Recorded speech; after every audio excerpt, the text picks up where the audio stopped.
Okay, we're back. Yeah, this isn't going to last very long. No. Hello, everybody.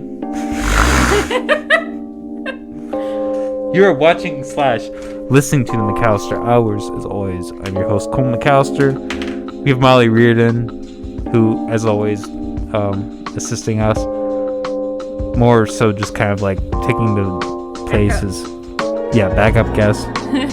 We're just kind of bullshitting here today. It's kind of just like a solo episode. Sorry. Fuck this. Fuck Corona. We're not gonna get into that, but fuck Corona. We got the thumbnail, man. That's all that matters. Okay. Holy shit. Those glasses were fogging up. Yeah. That's been the biggest problem with me. Mm-hmm. I'm gonna admit I finally succumbed to wearing the mask all the time. So I've been doing that at the grocery store. So what you gotta do to stop it from fogging over? Yeah, you gotta pinch it. Yeah, right? Pinch it and then here you go. So here, let me try it again then. Okay. And then you gotta like make sure your glasses tip is like over the mask. Oh, I see. See, I haven't really okay. Yeah. Put your glasses on. But this one doesn't. It has a little bit. See that the mask that I have the same one she has right here. Fuck, let me grab it. Damn it. I'm sorry for people listening. This is not good for you, but shit. But yeah, so this one, yeah, I broke it. Like I was gonna wear that because it's a lot more comfortable than this, and I kind of wanted to get into that because. It's odd how like all these major companies are just taking this, like it seems like they're all taking the helm. It's like a whole new revenue. Mm-hmm. I don't know. I don't like big companies getting more revenue. That should like I hate small or not small. I hate like large percentages of money going to like small entity, like smaller groups of people. Smaller amounts of groups of people, I should say. Mr. Libertarian. Oh, you want to go there? No. Yeah, fuck that. No. I don't know. I kind of wanted to just chill. Yeah. No. Let's not argue. No, I'm not in the mood to argue. I have no plans. Kind of out of practice. You need help? It's been a weird week.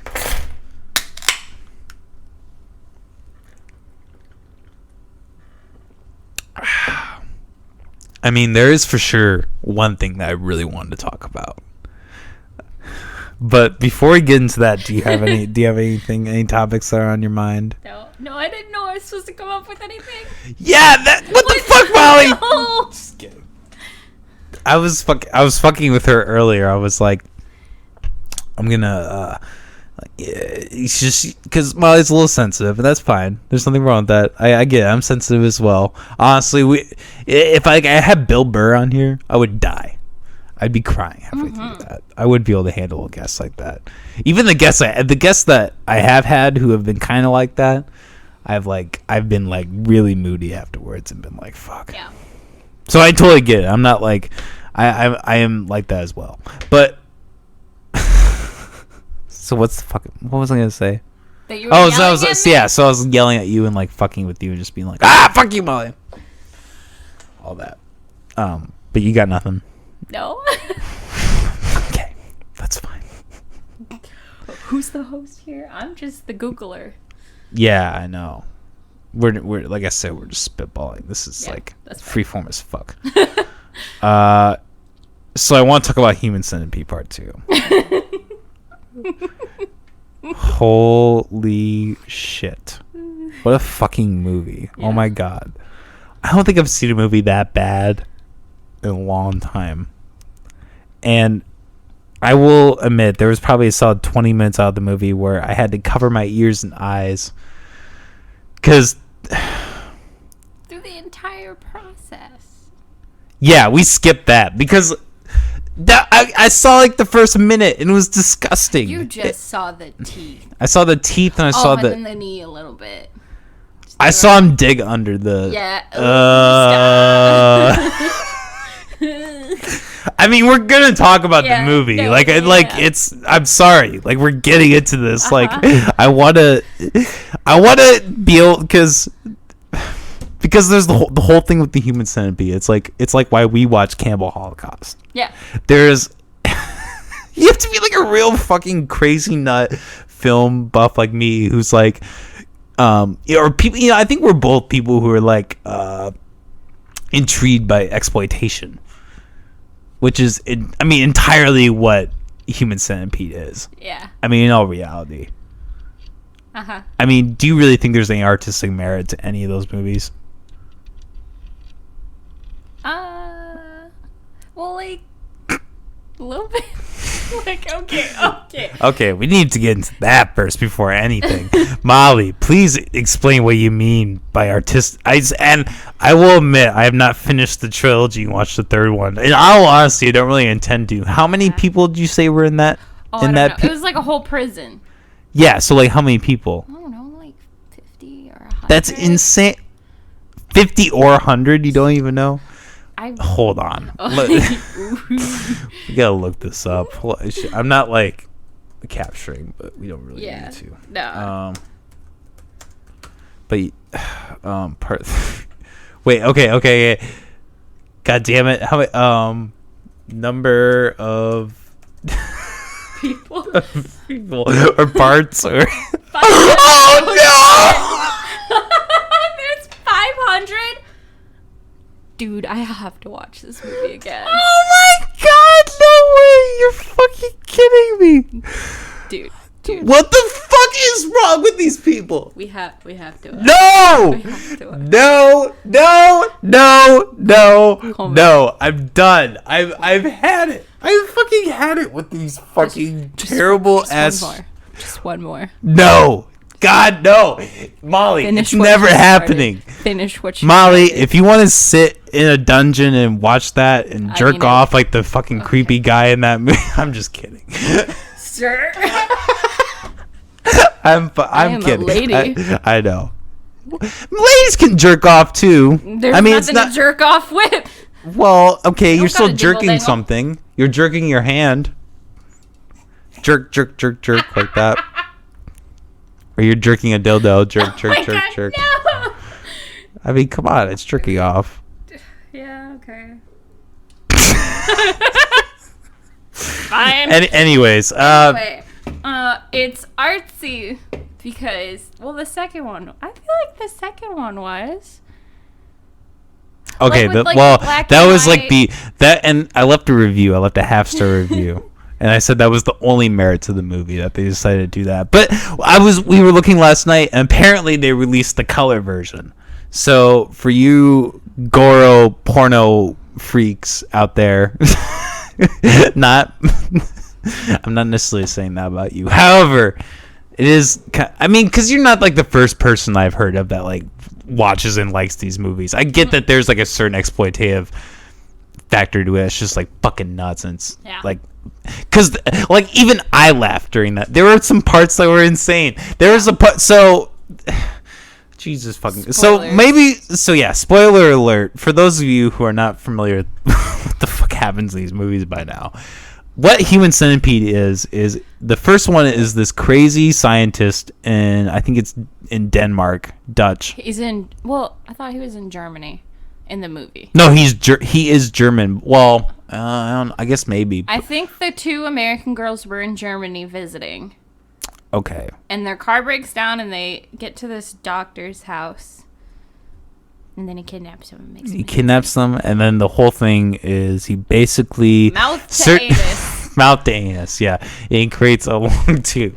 So, who's this guy? Tom Six? Mm-hmm. The guy fucking... The... Maker? Yeah. Dude. This insane fucking man who did... this person should be in jail. The guy who made these fucking movies. Seriously.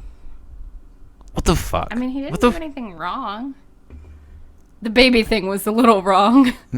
Yeah. I mean, I really do wonder if he faced any legal shit. I'm sure people sued him. Let me look. I mean, probably.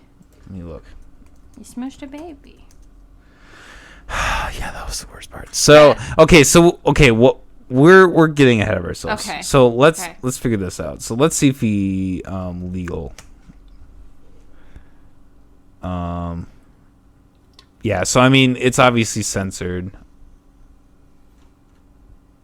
I mean, his wiki doesn't show anything, anyways. Dang. But he's also probably like really. I can't imagine he did anything other than those movies. I mean, who the fuck would watch anything else by that guy? I mean, really. Yeah. How do you even like that? Like that was it for him. The Human Centipede. Probably. I mean. Yeah. And that was a just. Shit ton of money though. Oh, I'm sure, because like there are fucking freaks out there, but like, wow, like I don't know how much for like where do you go after that? That isn't just like dark web like against any moral humanity. You start making family friendly movies, like kids movies. Oh my god. Yeah, just that's his redemption. Human Centipede Family Edition. Oh my god, no! Oh god. Okay, boys and girls, let's learn anatomy. Oh Jesus Christ! There's some images that popped in my head that I probably can't talk about on a podcast, honestly. Like a human centipede with family members? Is that what it was? Because that's what I thought of. Like a small child in the middle. No, we're just not even gonna say it on air. Anyways, but yeah, this movie's fucked up. Yeah, but it's kind of artsy. Like the only aspect that's artsy is the fact that it's black and white. The second part happens to be also because the main character doesn't say a single word the whole time. He like makes whimpering and fart noises. But it's not that he doesn't say. He talks a little bit. No, he does the crying thing. He cries and then he makes the fart. Like he makes noise, but he doesn't ever say a word. This is like shows the deep level of abuse. This is a thin veil. This is a thin veil in Human Centipede Part 2.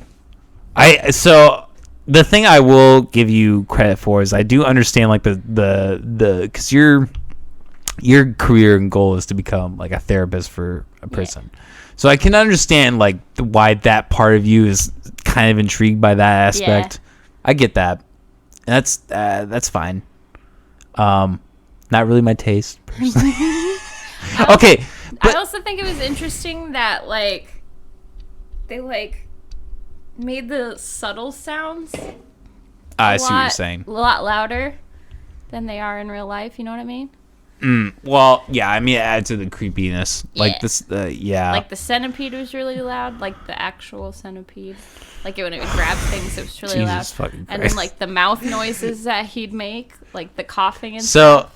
Yeah, okay, so we didn't really explain it. So the German guy, he staples, he surgically cuts flaps into the butt. There's butt flaps, and then he sews them to the side of the mouth.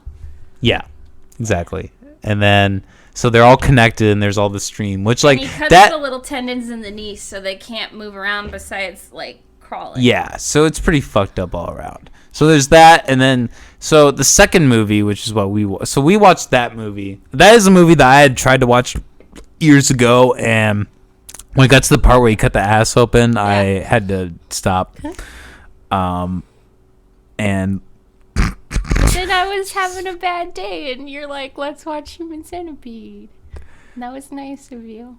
Oh, that's right. Yeah. And I did get through it, yeah, and that's kind of weird in itself. But I mean, you probably got more joy in the fact that I got through it. But the thing about the first one, at least, is like once you got past the butt part in like that first 5 minutes, it wasn't even really that bad. It was like disturbing, but like it wasn't visually that much more graphic. Part was the worst part. Oh well, yeah, but like that was something I kind of heard about in high school because that was around the time it came out, like 2010, 2011. So, I mean, I remember hearing about that and, like, even, like, seeing a vague clip of the doctor, like, feed her! And, like, people would, like, laugh about it because, like, it was ridiculous. Yeah. And, like, that's kind of the thing about, like, even the second one we were watching last night. Like, even though, like, that was the most grotesque, fucked up thing I've probably ever seen in my life, I laughed. There were points where there was a point where, like, towards the end, so basically this mentally ill person who's a victim of sexual abuse by his papa. does not excuse anything that this guy fucking does. But he basically kidnaps 12 people, trying to make a full centipede. It ends up being like 10 people, and they're all and he kills his mom. That happened too. But all these people are connected, and he does like a really shitty, grotesque job, and it's just over the top. I had to skip the whole thing and have her just summarize it for me. That's what you missed, because he tried to emulate it the same way the doctor did, but he didn't understand. Yeah, and he fucked up, and I'm sure I get it. Yeah, I totally understand. But there's a part where the centipede like splits up, and then like they're crawling away, and like it's so ridiculous, and you've seen so much crazy shit that you actually laugh. You're like, and I don't know, it's like I'm honestly like, even still thinking about it, I feel like sorry. I really thought you'd just be like me and be like, nah, whatever, it's not real, it's fine. That didn't mean to fuck you up. Jesus Christ. I mean, in a way, I know now. I know what it is. Your mic is pretty low. I know you don't care about that. You want to give it a test? Hello. Okay, cool. It's a lot better. But okay, so that happened, and then there was the other part that was just absolutely ridiculous. Is he takes this huge syringe, and he has like this jar of laxative, and he just takes the syringe and he just injects it into like person's like ass part, like right next to their butt, right? And then at the same time they all just start like explosively shitting, and then like obviously he can't handle the smell because like that's ridiculous, you know. He's like feeding him beans. He takes a tube and shoves it down. So then towards the end there's this pregnant lady that he thinks is dead, and this just proves how fucking horrible the writing is. She just like she just by all standards you would think she was dead. And then suddenly she wakes up, somehow manages to run out of the place, get in the car, lock all the door. The key is in the ignition somehow. Well, he's mentally challenged. Okay, sure. Oh wait, no, that car was the landlord guy's car. Oh, that's right. And he murdered him, so that's why the key was still in the ignition. Oh yeah. Yeah. Anyway, lady in the car. I didn't even remember. That's how bad Continue. the writing was. Okay, yeah. So the lady in the car, and in the car, as it's locked, and the guy's like trying to get in, and she's trying to get away. She gives birth. Right? And the baby's fine, alive. Crying. The baby happens to be under the pedal of the ignition. And she presses on the ignition, and very graphically, the baby's head explodes. And my jaw dropped for like a couple minutes, it felt like, straight. I was so stunned. That was like the worst thing I've ever seen in a film. That's probably the most fucked up thing I've ever seen. 3 times. Like, I can't believe I couldn't find anything that was legal. I can't believe he didn't get sued for that. Right, I didn't know you could do that in a movie. I didn't think you could fuck with kids. Because, like, in another, like, horror movies, they also when would have kids done, like... die, they don't show it. Yeah. Like, what was the Pet Cemetery? I never saw the movie. I remember the book being... You never saw either movie? I think I saw movie. Well, fuck. I feel like I did. Maybe like at least a little bit of that, like the old one. Don't watch the new one. I've heard. Well, they're both fucking terrible, aren't they? Yeah, but at least the old one sticks to the story. The new one kills and there's just the iconic. kid. There's the iconic truck. You know, yeah. That's just the meme. Or what was it? The 2020 meme, like me in 2020. That's just a truck. Oh my god, that's fucking great. Yeah. You know, Stephen King apparently in his early life he had a childhood friend that got hit by a train right in front of him. Damn. Probably the turning point where he became a horror novelist. Yeah. I know his real son almost got hit by a truck, and that's what the whole really? That's what the whole Pet Sematary story is based on. What if like he hadn't caught his kid? Because the kid was running towards the road and a big old semi was coming. Because he lived in the same situation that character did in real life, and like there was actually a pet cemetery in his backyard of this house he bought, And so that his kid starts running towards the road, and he catches them in time. But he's like, what if I wouldn't have? And that's where that story came from. And so for him, it's like the scariest book he's ever written. Like, he almost didn't publish it. His wife was like, you have to. Damn. Yeah.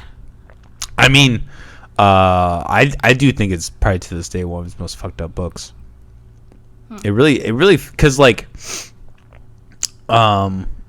we can get into this if you want. Yeah. Like Hereditary and like those movies, it's kind of like in that same way. Really, like, it's horrifying in a way where it tugs with your emotions. Yeah. It's not so much like visually horrifying. It's just like, it's like thinking about like the worst tragedies that happen to families. It's like that realization coming to film. Because what the fuck would you do? Wouldn't you put... Exactly. You would probably bury your kid in the Indian graveyard. Yeah, well, okay. I want to say again, spoiler alert for those of you that haven't fucking read Pet Sematary or heard from of like it. the 70s. From like the 70s, exactly. If you don't know, so the kid dies and he buries the kid because there's this. What? Oh no, what is it? So it starts with the pet, right? The pet dies. Yeah, the cat dies. So his neighbor takes him. If you go beyond the pet cemetery, you have to go through like the magical woods, kind of. And there's an Indian burial ground. Oh, that's right. I forgot about that. And it brings things back to life, but not in the same way. Like, yeah. Yeah, it's like half removed. Yeah, they're like zombies. Essentially, yeah. So the kid dies, and then and you should he uses. Never bury a person up there. Yeah, says. But I mean, it's kind of it's like that mythology where it's like people can't handle certain powers. Like if people had like the power of God, like resurrect, like they wouldn't be able to handle it well, you know. Yeah. So because we're assholes. You know, quote unquote mortal, and are subject to. I'm not saying I'm immortal. I'm just like I don't know. Yeah. Whatever. No. I know what you're saying. Okay. Where was I going with that? Okay, so, but excuse me, holy shit. So, yeah, Corona. But so the kid, so the kid dies, buries the kid. Kid goes back and like kills the whole family, basically, right? Kills the old man, and then like he like buries the wife, and then the wife comes, you know, and it's like that's like the whole. That's how it ends. Yeah. Like she puts his hand on it, she's like, "Hi, honey," or something like that. End of the book. Yeah, exactly. He's a good writer. He's a really good writer. Do you like keep up to him? Like, do you read his stuff when it comes out? His new stuff? No. He's kind of like gone off I want to, but I like have so many that I already own that I need to read. That's true. Yeah, I will read them eventually, but I'm just not up to speed. God, I just really need to. It's so hard for me to like sit down and read. So hard for me. I know it's like I need to like. It's one of those things where I need to like force myself and like train my brain. We could have little reading sessions. Yeah, that's a good point. We should do that. Yeah, that could be a good idea. One time we were talking on the podcast, so we should do a book club. Were we talking about that really? Forever ago. Probably like the second time I was on here. Book club. Yeah, right. Like I have time for that shit. Yeah, sorry. I didn't read any of it. I just rolled a joint and just watched the movie, and I have no clue what the fuck happened. That would be me showing up to book club. Damn. I mean, I don't have time to read books anymore either. Yeah, I mean, and it's kind of a thing. Like, you have to like you probably have to set aside at least half hour a day, right? But I can't set like that kind of time limit, especially if it's a book I like. Yeah, yeah, that's true too. Keep going. Yeah, well, I think the last book I read was Choke. That's a good one. Yeah, that was really good. And but that was like when I was living with my parents and like still freshly separated. And like I was unemployed. I had that kind of time, just like chill out, read a book. Yeah, that's the thing with work and school. Like I don't have a lot of extra time. Yeah, that's kind of the thing that would be. I mean, I'm not saying that prison is good, but like from what I've heard, like people, like my former brother-in-law, he, obviously he spent some time in jail. Really? Yeah. Oh, yeah. Plenty of time. DUI? No. I don't even know if I want to say it on camera, to be honest. Okay. I mean, whatever. So he. whatever. I haven't. Well, I'm not gonna say that, but I haven't heard. I will say I haven't heard from him forever. Yeah. And he got let off. He probably wouldn't be afraid to talk about it. So whatever. Yeah. But anyways, I guess he was like selling. He basically was selling meth. Oh. And he like robbed like 5 stores that he like had worked at, had the keys to, or I knew how to get in and all that shit. He was looking at 30 years, and basically they just looked at it. What? No, keep talking. Oh, so they looked at it as like he had a bad hand dealt to him, because he did he had like tried to, he was gonna like be in the Air Force, be in the military and do all this shit, and then he ended up having like a heart valve issue, so he couldn't get in. Yeah. And he was like, this guy's like wicked smart. Like, I know it sounds like I'm Boston, wicked smart. But no, so yeah, he just kind of didn't go down a great path, and like he did a little jail time in between there, but so he didn't go to jail for 30 years? No, he did not. Well, he's not 30 even, is he? I'm sorry, I'm dumb. No, they called his sentence served because I don't remember how much time he did in jail, but he did quite a bit. Okay. And then I think he did go back a couple times. So what, he read a lot in jail? Yeah, so that was the thing. He read like 2-3 books a day. It's like that's like all you do. Yeah. That's all you can do in there. That's true. You're either doing that, or you're like playing games, or like eating, or like sleeping, or fucking with or if you want, you can like fuck with all the bullshit with all the gangs or whatever. Yeah. I was watching a prison show on Netflix. You're good. I don't remember what it was, but they like would talk to each other through the toilets. Yeah. Oh, I know what you're talking about. Prison Break. No, it was like a documentary. Oh, it was a documentary. Yeah. I'm sure they do that in real life. Because like the way the jail was, I want to say it was in Los Angeles, but I don't know for sure. But like it was like in like stories, so like you could talk into like an empty toilet, and your voice would carry down the pipes. Yeah, because you have like a limited amount of water in those jails. Well, so they would like take cups and like scoop the water out of the toilet, so then they could talk. That's how they got boyfriends and girlfriends, through the toilet. It's romantic. Oh my God. The fucking prisons. So, I don't know if you mind this, since we're on this topic and you're like kind of going into that. I'm kind of curious. Yeah. How do you feel about like? Because I think you can agree. Like, you're a sensible person. I think you can agree that the prison system is fucked up. Big time. So, like, I'm not saying this, but like, how do you feel about like work, like, in turn, like working? I mean, you are your plan is to help the inmates and help all that, but like, in a way, you're almost not like you're really selling your soul, because you're still helping people, but you're kind of working for the entity that's working for the man. Yeah, you're working for the man. I guess that's a rebellious way to put it. I guess, well, like, my biggest problem with prisons is, like, the fact, for at least, like, in the U.S., their point is just to punish, not to rehabilitate. Yes. Like, they throw you in a tiny room and just, like, hold you up. They don't, like, they have some programs, but they're not, like, effectively used, I don't feel like.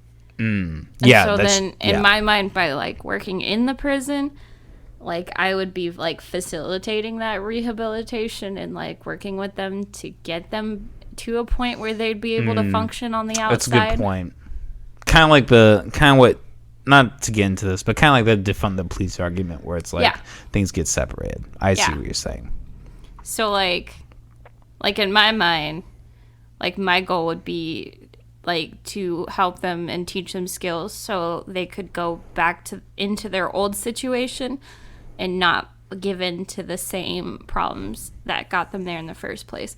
So, like, family, friends who are, like, pressuring them, like, to do drugs or, like, their terrible home life, to be able to, like, cope with that in a healthy way and be able to strengthen themselves and move on. And that's definitely a better resolution, I think. Yeah. And not to put him on the spot, but, like, that's kind of like where me and my father disagreed a lot. Yeah. he definitely has like that very, you know, I think that's kind of the thing with like that Republican conservative kind of religious aspect. Is like that's kind of their whole mind, is like what jail's supposed to be. It's like that second step removed from hell. You're like supposed to suffer, you know. But if you look at like the recidivism rates, for instance, like in Sweden, where they have those nice ass prisons where like you're comfortable, you get a TV, they offer you schooling, it's like a nice place to live, but you're still in prison. Like the recidivism rates there are much lower than they are here, because all that happens here, it's kind of like with corporal punishment. All you do is you take them away for a little bit of time and then throw them back out the exact same way they were. Yeah, no, that's true. And the same thing's going to happen. You're not changing anything. So I guess let me ask you this, though, because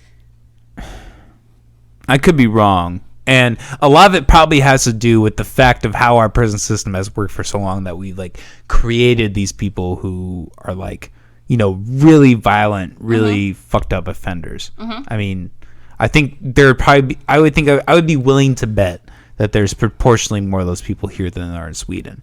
So I guess how would you like, I'm obviously nothing is a utopia, and the utopia would not work in the US. Like how would you, if Molly had a magic wand, how would you transfer that idea into the US prison system?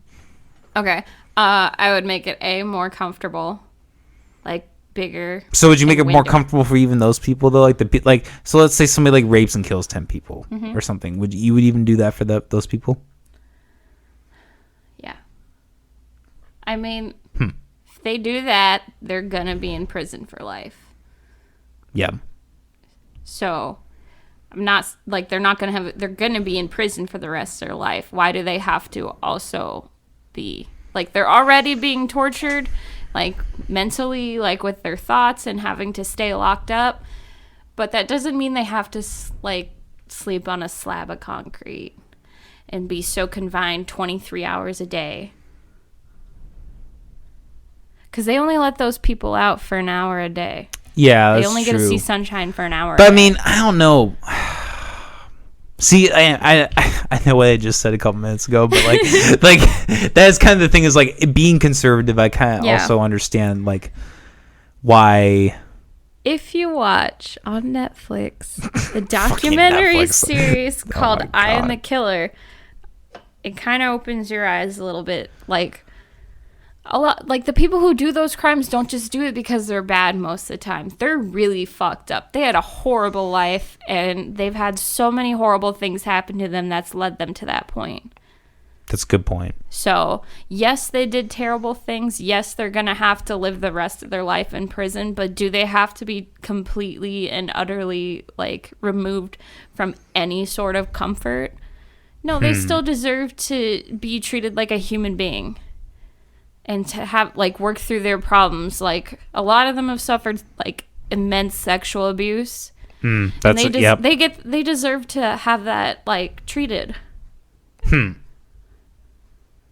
Yeah, no, that I mean, I get what you're saying because like, because I understand that because like in a way you gotta break the chain at some point. If you want to really get better, you gotta break the chain at some point, I guess. Exactly. And I mean, I'm not saying like there are those people who are just bad. Like they're just not like it doesn't matter like if they had the best life or what. They're just bad. Yeah. So that's good. See, that's gonna be a really interesting thing. I don't know what's going to happen with this whole defund the police thing. I don't really see it happening here. Yeah. In those bigger cities. I guess I'm just curious how that's all going to play out. Well, fuck. It would work a lot better here than in bigger cities. Yeah. This would actually be a good place to, like, test that. Defund the police. It's true. Just, I mean, I guess I don't know about, like, Des Moines, but West Des Moines for sure, because that police department specifically, like it's kind of flashy. They're changing their cars all the fucking time. Every time, because I work in West Des Moines, every time I'm over there, like I swear to God, I see a new cop car in 6 months. What's the reasoning to be spending that kind of money? Exactly. So and that's the thing. I don't know if it's what everybody thinks when they say defund the police, but in my mind, it means like all that extra spending money they have like that could be going into other programs that like deal with other aspects of crime instead of just the punishment, like the picking up and putting in jail part. Like, yeah, like the drug part, you can have like drug counselors and like have like mobile drug counselors even, because there are people who will do that. That's the thing. yeah, that's true. I would do that. That would be fun. That would be a good job. But like, so what do you do about the violence associated with drugs though? I mean, because that's the thing, is that there still needs to be that in place. You train them. Well, okay, yeah. So I guess Management of aggressive behavior, and then if it gets out of hands, call the police. But I guess that's kind of the whole point, is like, how do you train them while defunding them? Like, to train them, you need to put money into that. I mean, because I mean train the drug counselor people. Oh, so you're saying you train them like with hand-to-hand combat? Yeah. I mean, I guess that's fair. Like, I'm a secretary and I had to have training. But okay, but there's also, I mean, and the fucking police immunity is not great. But I mean, I guess in that case, I would see where it would make sense, because, like, what if that person fucks up? What if a drug counselor like has a firearm and they fuck up and they, just like anyone else? You wouldn't give the drug counselors firearms. What if the people with drugs have firearms? Then you call the cops. That's the thing. But if they're defunded, then how they're going to prevent? No. Just because they're defunded doesn't mean they don't exist. Doesn't mean they don't have the same responsibilities. Just that extra money, that money that's going towards a new car every year, the money that's going to all this like excessive weaponry stuff. We could cut back on that a little bit. Even just a little That's bit. true, but you also have to understand how the system works. Like, when you rely on a 911 call, like, let's say there's someone who's like addicted on, you're not addicted, or obviously addicted, but let's say there's someone high on meth. I don't know how often this happens. This could be me spitting on my ass, but this scenario happens. So let's just say it. There's like a guy who's like methed up, drunk, downtown with a weapon. What do you do? Is that what you're saying? Yeah, you call the police. You call the police. So isn't that so? When you call 911, like if someone describes that event is happening, they're not going to call a drug counselor. Like, that wouldn't make any sense to call a drug counselor in that. No. You can maybe, I understand that you can maybe have, like, in the police squad, you could have a force that is more designated towards social work. That can there's part of that could be like, hey, help, but like, you see what I'm saying? Like, how would that work? Okay, so here's how it would work. In my mind, we're not saying this is everybody. And I want to preface: none of us are experts. No. Okay, so in my mind, how it would work is if they called 911, they say, "Hey, we have a meth head with a gun." The dispatcher then makes that call, like, "Oh, this is a police situation." And then they send the police out, because that's what dispatch does already. Is when you call 911, if you need police, they contact the police. If you need medics, they contact the medics. So all that would do is, if it was like a non-emergency situation, in my opinion, what should happen is, if that, like, they get that call, they should have a drug counselor with the police. Like, both of them go. But the only way you could coordinate that is if they were a part of the police, which goes down to the problem. If you defund the police, they're not able to do that. No, you don't have to be a part of the police, but they would have to be in contact. I guess that's the problem. So, like then paramedics and firefighters. Okay, well, then you're relying on dispatch to be able to do all that, which is also the police. No, dispatch is separate. Is dispatch separate? Yeah, because they deal with like ambulances, fire trucks, and police cars. So it's just so that's a separate government entity from the police? Yes. They're not police officers, they're not police members. Yeah. I guess I didn't know that. Yeah. Like, we have a dispatch at the hospital that like deals with incoming ambulances and stuff. And I guess okay. So ultimately, here's my problem with the whole thing with defund the police. Sure, that seems like a viable argument. I think when you coin it as defund the police, it leaves too much room for these radical groups to want to strip everything down. I think that's a terrible idea. Well, Because what's happening in these cities where the cops are quitting is the shootings are higher than they've ever been. Well, yeah, because the cops are quitting and they don't have they don't have anything put in place. Yeah, so how do you get anything put in place if everything's just going to chaos? And you don't. That's the problem. You can't. So I guess that's the point. Is like if you defund the police, then what's the hope? Like what? Like if those places where there's already no police and it's already essentially morally defunded, I mean, what? You're just gonna like give all that money to counselors? They're all gonna try to go in and try to create control all that like looting and violence and all that. No, that wouldn't be the counselor's job. I guess that's the point. Well, it's like when it comes to that kind of shit, which is happening more this year than ever. I mean, you need the police, right? But the police would still be there. But they won't be if they're defunded. They're already not getting paid shit as it is. I mean, they do need. Look, I'm trying. No, you're fine. I'm not trying. I'm just. They need. Okay. Look, they need to be paid more. Yes, like wage wise. That's not really what people are talking about, though. So I see the argument. No, I do understand the argument. Having less, more qualified, more educated police officers. Yes, I understand that, but that costs money. Exactly. Yes, but like that's not the kind of defunding people are talking about. They're all for that. See, but I disagree with that because there's so many different narratives at this point. I don't think you can just classify it as like people aren't talking about that because people are talking about that. Like, I'm doing my best. No, you're fine. I'm sorry. I'm not trying to like put you in the corner or anything. I'm just trying to have a debate. Yeah, that's I all. know. Like you're fine. Yeah. Hey, I could be very well wrong. There are plenty of people who say I am wrong. So, say your point. Well, just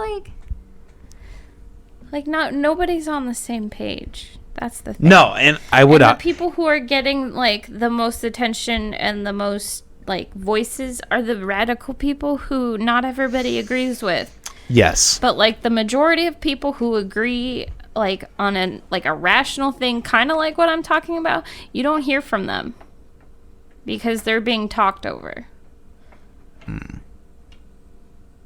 Yeah. No, you're right. No, and I can agree with you on that 110%. One of the biggest problems with this by far is how the media has portrayed everything. Everything that's happened in the last 4 months has just been covered horribly. Mm-hmm. I'm sorry. Yeah, it's a condensation. Yeah, I know. I'm sorry. You're fine. I just thought it was funny. But no, I mean the media coverage has just not been good. No. I mean everything from the protests to COVID, it's all been so skewed, and my hope in this country has diminished further down than I even thought was possible. Really, at this point. Everything that's been handled, how COVID's been handled, how the protests been handled. I was really hoping that all these things that have been happening, really important things that have been happening, that it would finally be an opportunity for everybody to come together. I mean, that's what people have been hoping and talking about for years, and it's finally come, and the same thing that always happens has happened. And it's because there's so much radical diversity. Yeah. People on that spectrum can't have this conversation like you and I are having this conversation. Yeah. And not to defend, I'm not trying to defend the media. No, I mean you're fine. Go for it. But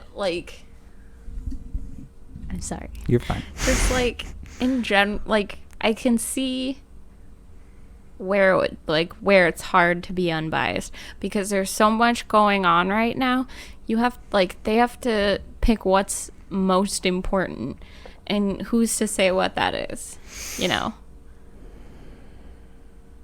not defending them at all. I'm just putting. I really don't think. But see, perspective. Here's the problem: is I don't think any of those companies have the interest in figuring out what's important. They're figuring out what makes them money. I mean, it's to the point where these media companies are literally entertainment, essentially. I mean, they're a 24 news cycle. The whole goal is to be able to have viewers as in tune as possible because they get money directly from the more people that are tuned in.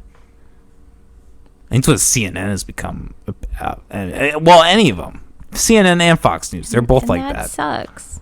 No, yeah, exactly. Yeah. So I get what you're saying though. Mm-hmm. But I don't know. I mean, I try to be unbiased. Impossible. Impossible? Yeah. I mean, and that is kind of true. That is it's impossible. I feel like it's impossible to be unbiased, but it's possible to be aware of your biases. Yes.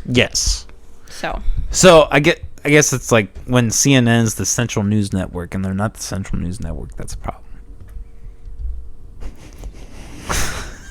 Because there was a point where they were.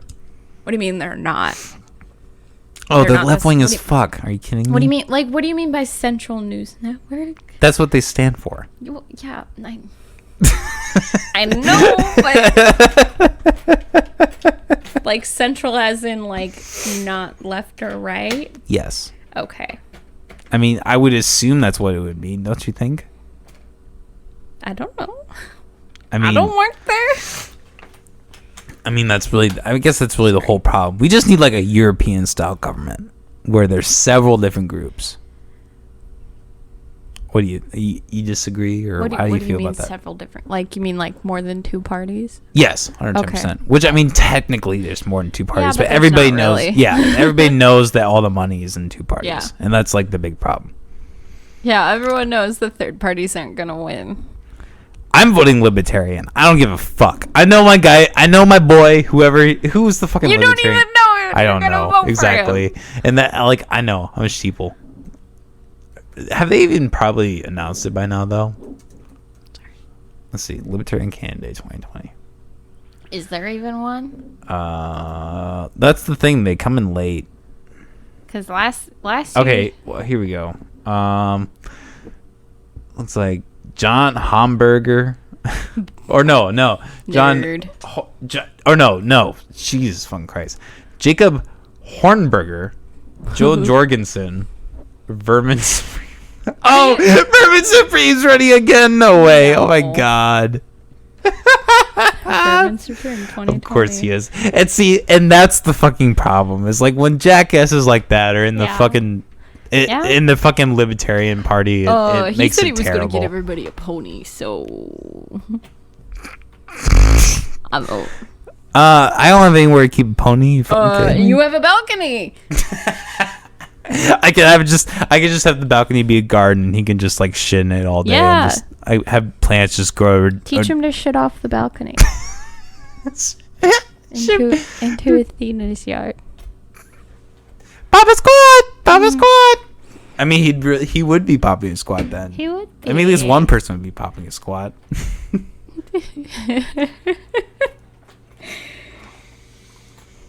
It's like Jesus says, love thy neighbor.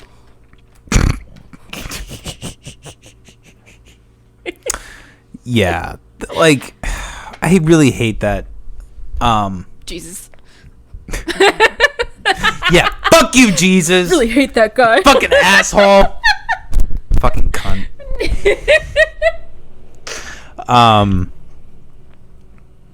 No. A pit of hell is just gonna open up and you're just gonna fall in. Dude, if there's a hell, I'm going. And you know what? But like, here's. I mean, I've watched Human Centipede part 2, 3 times, so I'm going right down there with you. I think that would be worse. I'm at a lower level. I'd rather. I'm like right by Satan. I'd rather burn an eternity than go through that. I think honestly. Oh, you're such a baby. No, you wouldn't. Are you kidding me? You would rather suffer for eternity than sit through an hour and 27 minutes of fake gore. Well, because eternity in itself is hell. So I mean. So if you watch Human Centipede Part 2, you're just gonna die eventually, and there's no eternity. So there you go. Do you think that's... Wait. I'm confused. So, you're saying hell, there's no eternity in hell, then, by your argument? You wouldn't... I don't know. Now I'm confused. What the fuck were we talking about? I thought we were talking about you either go to hell or you watch the movie. No, Either way, you're going to hell? I was just saying, like, in general terms about hell.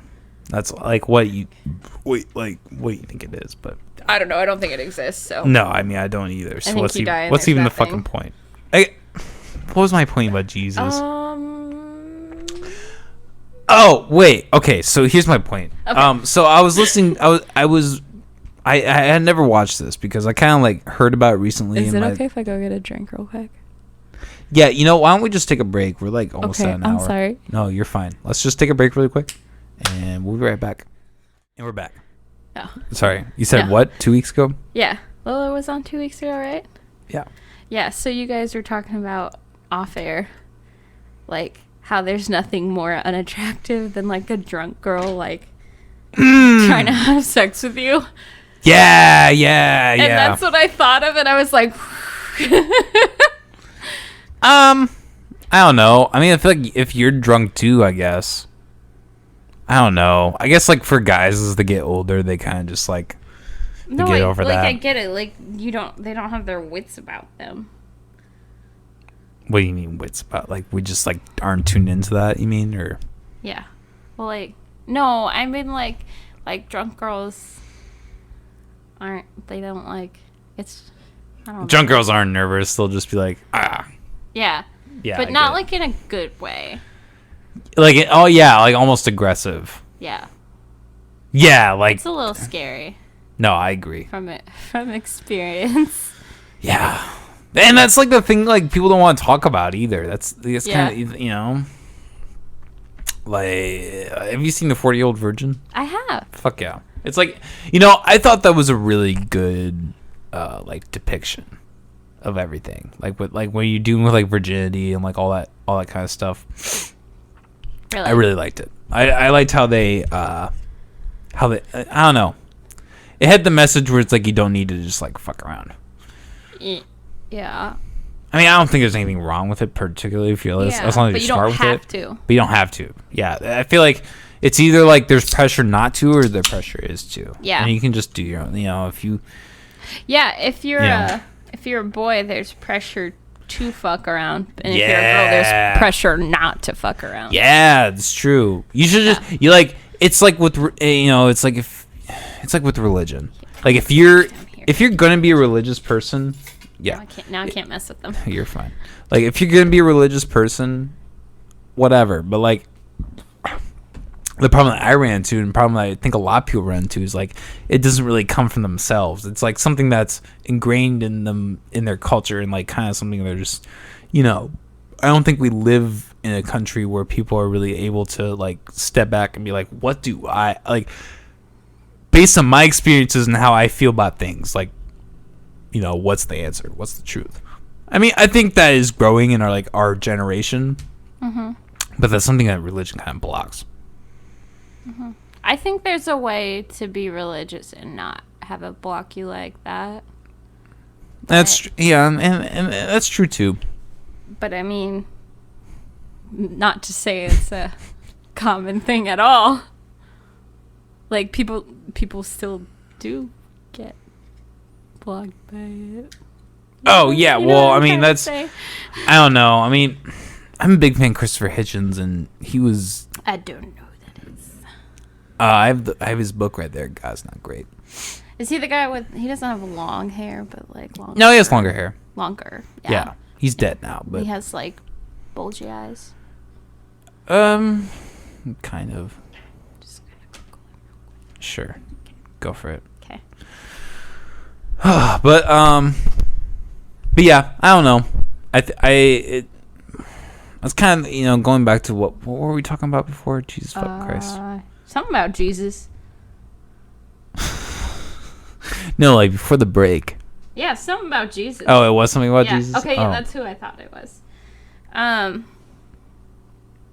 because I said Jesus says love thy neighbor, and then you're like, what about Jesus? Oh, fuck, and then, yeah. Yeah. I don't remember where I was going with that. Cool. Not important. Fuck Jesus. Hate that guy. That's hypocritical. I don't know. Well, no. Fuck, I don't know. I don't know. I'm not gonna. I think I was thinking about this the other day actually. Oh, okay. Oh, wait. Now I remember. Okay. So I was watching this. I've been talking to you about this. The interview between Sam Harris and Jordan Peterson. Right. Where That's what we were Brett going to talk Weinstein about. moderates, which like for me was like a fucking orgasm on stage, essentially. Like, Yeah. I mean, I will admit I like obsess over like a group of like 5-10 people who I just think are just very intelligent people who just have a very good sense of what's going on. Are you counting? Who do you think of? Okay. Jordan Peterson. Yeah. Eric Weinstein, Brett Weinstein, Joe Rogan, Yeah. Ben Shapiro, but he's kind of fading out. Iffy. His Joe Rogan one was alright, but Yeah. he's out there. I'll give him a half. Sam Harris. Yep. I mean, I can throw a couple more on there if you want. Go for it. Richard Dawkins, definitely. Christopher Hitchens. Yeah, definitely. Jonathan Haidt, he's great. Peter Schiff, he's the shit. He's really so. Jonathan Haidt's actually the reason I became an atheist. Wow. So I don't know if I ever told you about this. So when I was like 16, 17. Tell me a story. So I was like 16 or 17. My family went to Barnes and Noble, and there's a book. Fuck. Do you have it? No, I gave it away. I gave it to this bitch to borrow, and she never gave it back. What a skank. I don't know. She actually is in town. I think I still have her snap. I could actually get it back. Yeah, message her. She was friends with my ex though, Okay. and she's kind of a cunt. Who cares? We're just getting a book. Okay. Yes, okay. So The Righteous Mind: Why Good People Are Divided by Politics and Religion. It was this book where he broke down like every religion. He broke down like the core. So like the fundamental, like he starts out with the fundamental question: a dog gets hit by a car on the side of the road, and a family picks it up and fresh killed, cooks it in the oven, eats it for dinner. Is that morally wrong? No. So I mean, But they're fucked up. See, and that's kind of the point that he poses. I don't remember the examples, but he gives some other examples. And like he really, I guess like through that process, he really breaks everything down like a very. I will admit I did not read the whole book because it's really dense. At that time, I wasn't like.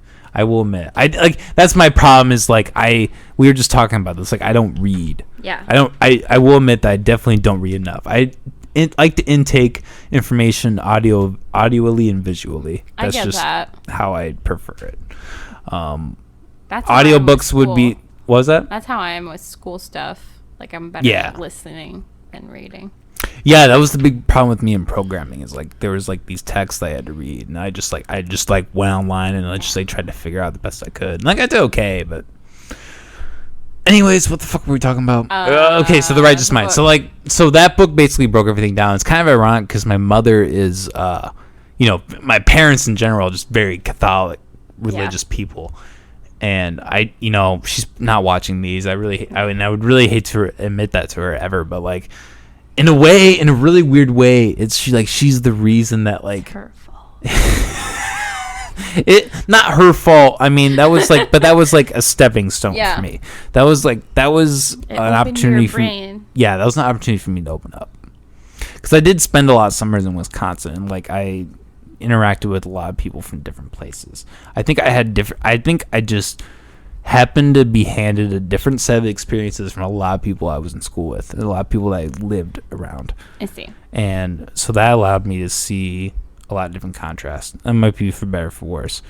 Even like in the short months I've started this podcast, I've gotten criticism from a couple people that I went to high school with, just like out of the blue, like randomly. And it just really like shows you how pathetic these people are. It's like I have not interacted with these people in 6+ years, and they, I don't know. Yeah, that's their release, their form of like escape. Yeah, I mean, and that's the sad thing about social media in general. Yeah. Really is it's that bad for you. I can crack open another beer. If I ever have kids, like, I want to avoid them having social media for as long as possible. Yes, and I'm glad we're on the same page with that because I'm actually trying to download some old ass PC games. Ooh, Yeah, right. Fallout 2. Oh, fine. I thought you meant like Freddy Fish or like Rita Rabbit, and I'm like, hell yeah. I can open it for you. No, I got it. See, this is why you Freddy. need fingernails. I don't want to look like a little pussy on my podcast. I'm about to like spill all your secrets right now. No, for people still listening at this point, no, seriously, because like I love you, and that's like the thing I've realized with this podcast is like I've learned more and more. Like there are people like watching this shit. I do have like, I probably like anywhere from 5 to 10, 15 people, maybe. That's highballing it probably, but those are still people who are like tuning in every week and like at least watching like half of this. Hi, friends. Yeah, exactly. That's fucking awesome. I appreciate that. So, cheers to you. Episode 34. It's kind of crazy we're gonna get this far. Yeah. Holy shit. I got shit scheduled till November. Actually. Who's on for Halloween? Nobody. I think just you and me. Fuck yes. Can I decorate like your table for Halloween? Hell yes. I want to deck it all out. I want to do like a whole Halloween theme. Just you and me. We can go to the dollar store. Fuck yeah. Dollar store actually, fun tips, people. Dollar store has pretty good Halloween decorations. They'll get you through a pinch. See, but here's the problem is that so we're going to film on Halloween, but it's not going to come out till November 2nd. It's fine. But it's okay. At least it it's doesn't Halloween matter. for us. It's Halloween for us, exactly. It's my favorite holiday, so. I mean, I don't think we're the only ones that does stuff like that. Fuck. Hey, you know what? Maybe we could do it live. Ooh, we do live podcasts. Oh, That'd be really dope. yeah. That'd be fun. So, I told you this earlier today. It's kind of random, but Joe Rogan is supposedly, he announced. I mean, this is. Have you ever tried DMT, Joe Rogan? So, so what? Not that I'm dissing DMT at all, but I mean, whatever. He is what he is. Yeah. He's moving to Texas, and like that's like a whole. It's good. Oh God. There's no time. It's so weird. It's so weird how that's changing because like there's like this whole community of people. I mean, he's leaving YouTube. He's going to Spotify, and he's moving to Texas. Yeah. I mean, he's doing what he wants to do. That's the thing that's really good, really important. Yeah. Sorry. You're fine. Is this I know this is like kind of fucky. There we go.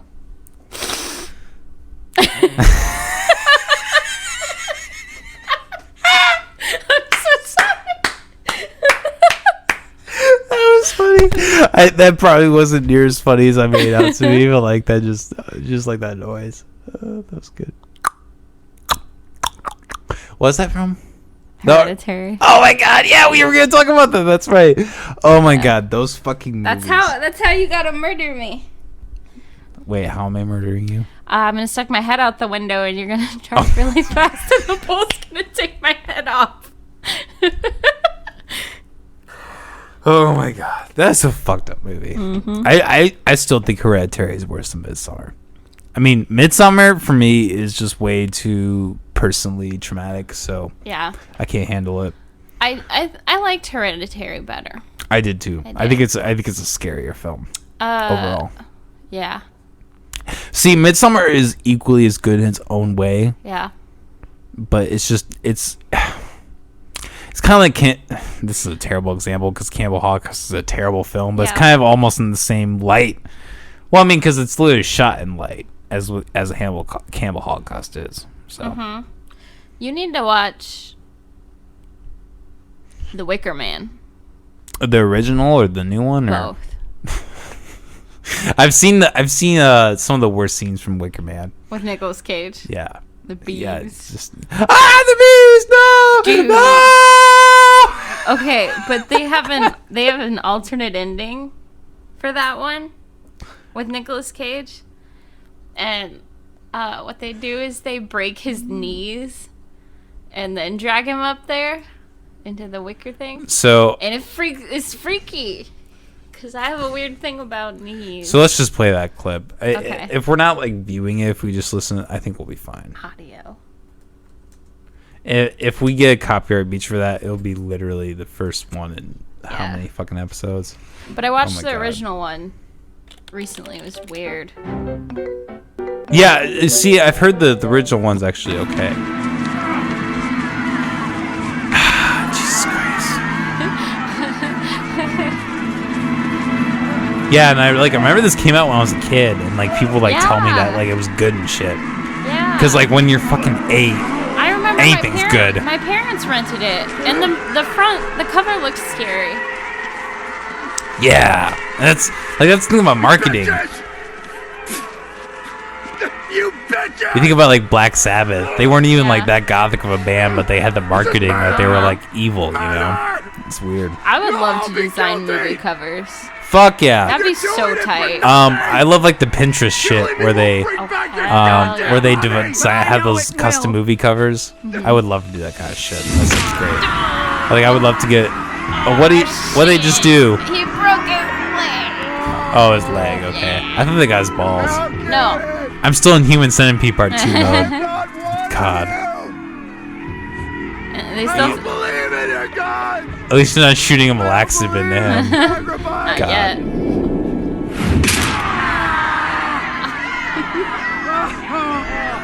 This is feminist propaganda. I'm sure inspired like an entire generation of women, though. I wouldn't be surprised. And What is the it? Oh bees. gosh. What is that? What is that? What is it? Oh, no, not That guy got in so much debt. the bees! Oh my god. Out of my eyes! Eyes!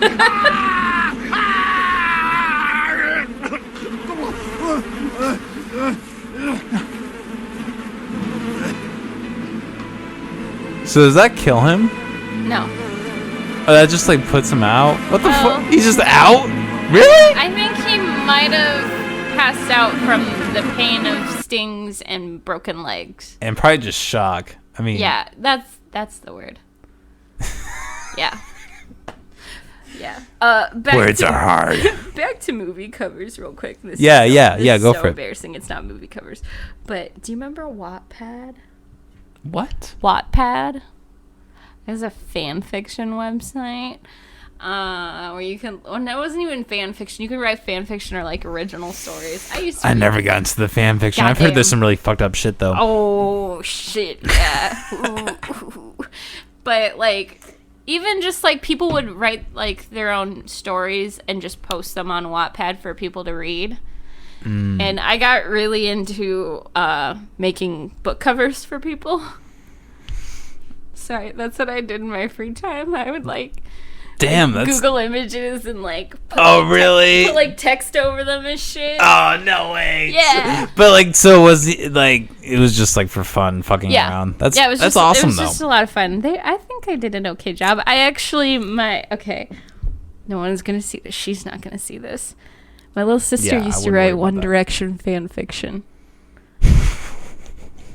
And I made her covers for her. One Direction fan My fiction. little sister was obsessed. So- So was my mom. My mom's still obsessed with One Direction. So what was the fan fiction? Go through a scenario for me. I think hers had to do with this girl, accidentally ran into this guy one day, and it just so happened to be Louis Tomlinson from One Direction, and she became friends, and then found out he was famous, and then they fell in love. Here, stay there. I'm gonna light that other cigar. Okay. I could have gotten it for you. Put what? The old one or the new one? Here, I'll just cut it right here. And now it's my podcast. Me, myself, and I. If you want, you can spitball for a little bit. I'm God the damn, boss where the fuck now. did I put that? I don't. Breaking things. Oh wait.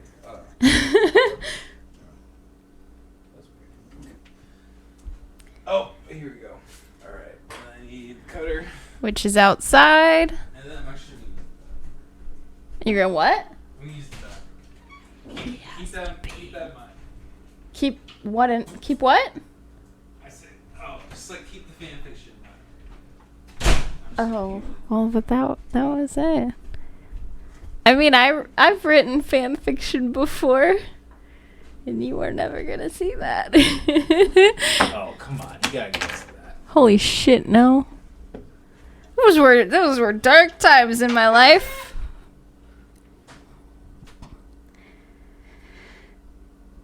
Damn. I actually had a story on there that was actually relatively popular, but it had nothing to do with fan fiction. It's fine. I'm just gonna talk to the camera. Oh, I can't remember what it was called. But it was a girl who was a tough skater girl. And this guy was cocky and annoying and pissed her off, and then they became friends, and then they fell in love. What's up? I had a semi-popular story on there for a while. I was number 4. Damn, popular. really? Oh yeah. Fuck. Damn, that's crazy. Get into it. I cannot remember what it was called. But Okay. it was also, if I did know what it was called, I wouldn't tell you. Because then you could look it up. So let me ask, was it pseudosexual? Oh God, no. No. Damn it, Molly. I'm sorry. I was about to start Sorry, I just was a normal- jerking off. It was a normal kid. No, it was about a skater girl who was a tomboy, and then she met this really annoying prick, and I don't know, somehow they became friends, and then they fell in love, and it was beautiful, and she had to get in touch with her femininity. So, kind of like my life, but not really. Cool. Yeah. So this is either gonna last or it's not. Come on. It's disgusting. Fun fact. I hope your mom doesn't watch this. She's gonna kill me. She's not gonna kill you. Plus, if she watches, she would just see that I took it. Oh yeah, that's true. That's a good point. I used to take your cigarettes because it made you mad, Yeah, that's right. and then you wouldn't smoke them anymore if I took them. God, it's been a long time since I've had a cigarette. When was the last time you even thought about a cigarette? Just curious. I thought about this week. Damn it. Yeah. Well, but not even in a positive light though. That's kind of the thing. I would say if I have it's I told you before. If I had a desire for nicotine or not Yeah. nicotine. Well, I guess there's technically nicotine tobacco, but mostly tobacco. I guess in this. If I had a desire for tobacco, it would be in this form or hookah. You know. you haven't done that in forever. That was mostly because this city has no good shisha apparently, and I just haven't taken the time to order it online. I see. I don't know. It is fun. Also, that hookah is kind of a little fucked up. The last couple times I did it on the podcast, it was just kind of awkward in the way, and I just was That's upsetting. I don't know. Basically, not to, point fingers, but if you would have listened to me and got a nicer one. Oh, it's fine. I'll make use of it at some point. I honestly haven't even thought about it. Cause I don't know how. I mean, I smoke pot, sure, but I don't know. I mean, and I guess there's tar in that too. Yeah. Let's start build up pot. Somebody told me it's worse than cigarettes, and I just don't believe that. I doubt it because you're not. It doesn't have all those chemicals. I mean, maybe do they chemically treat pot? What I don't think so. Besides, It's but it's very possible. I mean, that's kind of the downside to legalization that people don't even think about. It's like that stuff could definitely happen Yeah. in America. Yeah, because then they could start making like weed cigarettes. Well, that's like a big thing with Marlboro. I'm pushing that away so I don't Yeah, keep you're fine. messing with it. That's the thing with Marlboro cigarettes is they're actually kind of thinking about Making weederettes? yeah. Or that I don't know, maybe that was Weeds? maybe I think that was like maybe just an idea, but like there was a fake promotion going on for a while that they were going to do that. And I have seen articles where they are. Yeah, let's look it up. You don't got your Google Assistant today. Here, I'm gonna do it for the fuck of it. Hey Google. Google Marlboro marijuana cigarettes. Here are some things you can do when your phone's offline. Okay. We're just gonna do it on the thing. That's what happens when you rely on technology, Mr. Libertarian. What the fuck does that have to do with being a libertarian? Because the big companies such as Google owns everything and they own all the information.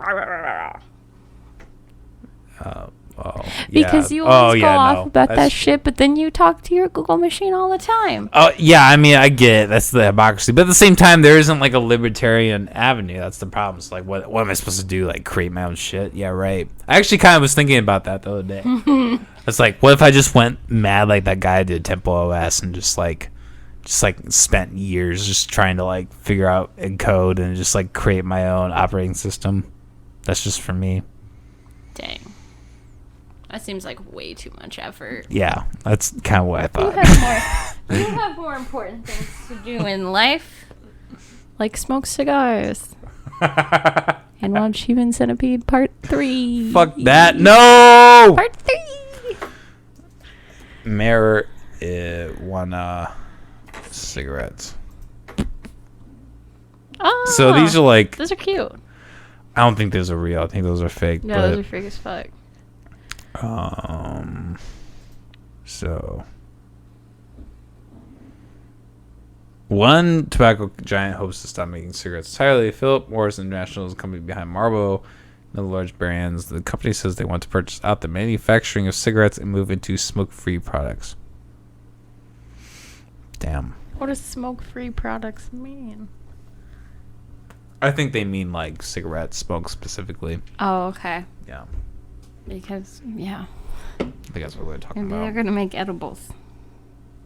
Hmm? Maybe they're going to make edibles. Oh, no. Ew. That's not near as... They wouldn't be able to make as much money off that. I don't know. Like, they say, like, if you're going to buy stocks, you should buy stocks in tobacco companies. Because there's, like, a supply and demand. Like, that's always going to be... That's always going to be consistent. Like, throughout any economic strife. Like, Yeah, I was gonna say, especially during, like, stressful times. yeah, Tobacco sales increase. that's the thing. Like, that's why, I don't know if we got into this. Did we get into the whole thing with the masks already? No, we didn't. We didn't. So like that's maybe we kind of a little bit. No, A teeny bit. Yeah, I mean that was Yeah. basically all of it. So there are all those, there are all those like Disney masks, Yeah. and they have all the characters on them, and like that's the thing. Like, what if they make all these masks like geared towards kids, like all the characters? That's just like that. Well, yeah, just they already- triples their money. Yeah, they're already Almost. doing that. Yeah, That's exactly. like one of the girls I work with was talking about getting those for her girls because they want Disney ones. Like you could just So it's buy. becoming a social You status. could just buy. Well, I mean, It's like Biden. It hit Biden's fucking mask and Biden Obama's fucking mask. They look like Darth Vader. And that's not to be racist. That's just saying like their mask being black and just like the shape of it, like they literally. I mean, almost those look are Darth like Vader. the common masks now, though. No, I know. That's what I'm saying. It's like it's almost like an elitist look. Like it's like what's the fucking movie? Purge. It's almost like Purge, like in a way. The masks. Like it Kinda strips cute. away your identity, I think you're reading too much into it, though. and that's a possibility. I'm sure plenty of people would say, but I think it's definitely an aspect that could. I very think easily happen. what I mean, not that it like the social status thing. What I think the reason that there's so many different masks right now is because, well, like different style wise, like it's clearly becoming a thing that's not, like, that's kind of permanent. Not really, but kind of, you know what I mean? Masks are going to be around for a while. No, I saw a lot of people were really upset because it, like, strips away your identity. And Yep. so for a lot of people, having those options to, like, buy your own, like, make your own, like, buy something, like, that, like, kind of is just another expression of who you are. But you're just buying into the whole thing, though. If you do I don't that. know. I mean, because it's not really your expression. It's just like you're choosing from a selection. Well, if you're being forced to wear a mask, why wouldn't you want to wear one that you like? That, like, yeah, but you're still represents picking. you, Yeah, I but you're guess. still picking from like a certain selection. Yeah. I mean, I mean, we don't need to get into that too much, but I mean, like Black Lives Matter, the whole thing of Black Lives Matter. I mean, I'm sure people have that on their masks. Oh yeah, I've seen them. Yeah. So I mean, like even that, like how the NBA like just did Black Lives Matter. I'm not even like here to like talk about it or criticize it, but like that is like a certain viewpoint. The thing that has risen with this Black Lives Matter movement substantially is the people that are against it. So I mean that's just kind of interesting. It's gonna be interesting to see how that all plays out, I guess. Yeah. Yeah, I'm not sitting here saying like fuck that or anything. It's just an interesting observation. Because you always have to remember there's two sides to every coin. Yeah, but sometimes there's not a good side. It's like sometimes there's a really shitty fucked up side. Oh my god, Nobody wants that side. You know, it's like Two-Face. This is like the fucking Asperger's level, like film guy in me is like, I just think of all this. I was actually listening to a Jordan Peterson thing about that. But anyways, so like I thought of like, you know, like Harvey Dent. Yeah, I just thought Two-Face. Yeah. Yeah. That's what I was just thinking.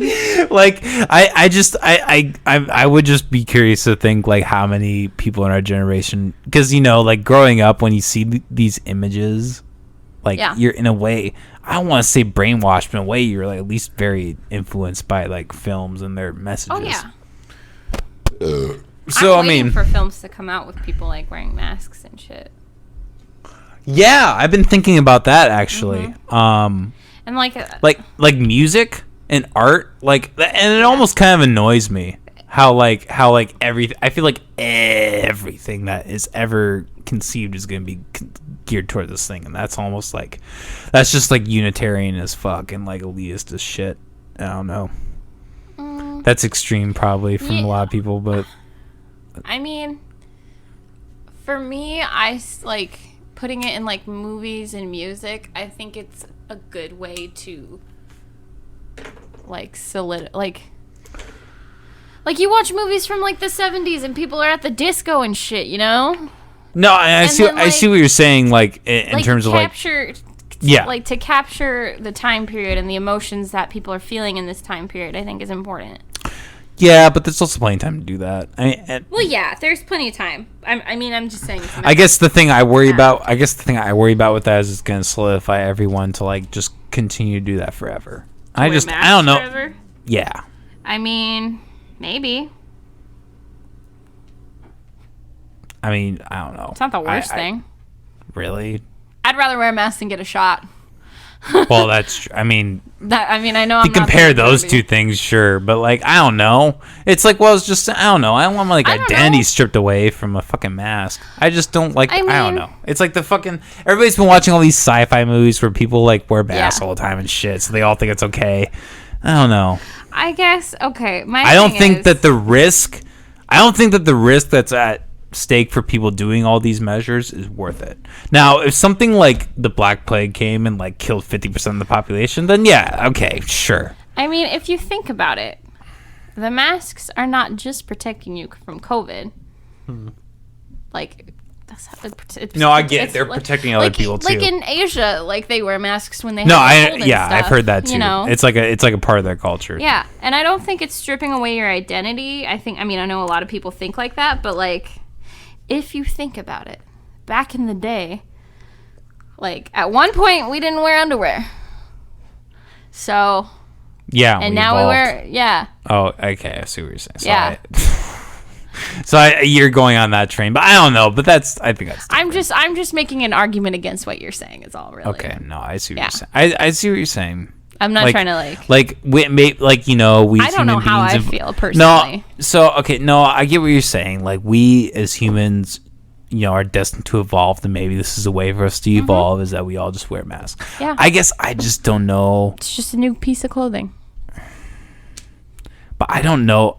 Okay, so a couple things. A, I don't know if it's worth it. B, just like with the low, like I said, like the low level of risk, the low amount of people who are dying, and how blown up this is. Like Dr. Phil on Wild Ride with Steve-O the other day. I know that's like not necessarily really informative source, but like. Yeah, but he's the shit. I love him. He's just like, he's chill as fuck, He just deals with all these guys that like do all these crazy drugs, and he laughs at their stories. Like, he's just, he's a cool guy. But anyways, he compared this to like H1N1. And I remember when H1N1 happened, and it's about the same rate. Like, the same amount of people. Really? Well, okay. So about 500,000 people died from that total, and then like we're about 600,000 right now. Oh, but here's the thing about that number, is that number, there's so much dispute as how accurate it's hard. that is. Yeah, it's hard to say. I've heard estimates they're about 25% misaccuracy. Yeah. Into how big that number is. Like up or down? Up. So it's like 25% less than what they're actually recording at. Because people will die, and then they'll have COVID. Could it potentially be 25% more as well, though? Like, it's not like I guess it could potentially. It's not like a percentage that like goes either way, is what you're saying. No, it's a percentage that goes up specifically. Okay. Yeah, so like 25% of these, I don't know. And that's the big problem with all this thing, is it changes every fucking. It's seemingly like every day that it changes. Yeah, and like people get frustrated, but also like it's hard to determine that stuff. How are you supposed to look at someone? That's true, but it's been so drastic. Or they died from pneumonia or something. Or like as a result of COVID. Like someone who had COVID and it weakened them so much that then they died. Like, did they die from COVID? Kind of. Okay, but that's true. But like, somebody was like really looking at this from like a scientific perspective. They would be able to take that into account and maybe not just write that off as a COVID death. Well, I feel like they could just list it as like a. Like, not, like there could, why can't that just be a category? So, okay, so so I understand that this fundamental argument, like what you're arguing, is like, should we just treat this for everything? And that's a valid argument. Like, should we as a society just in general wear masks in public? Because there are plenty of other diseases and plenty of other shit that are affecting people and killing people. That's a valid argument. And people really want to have that argument.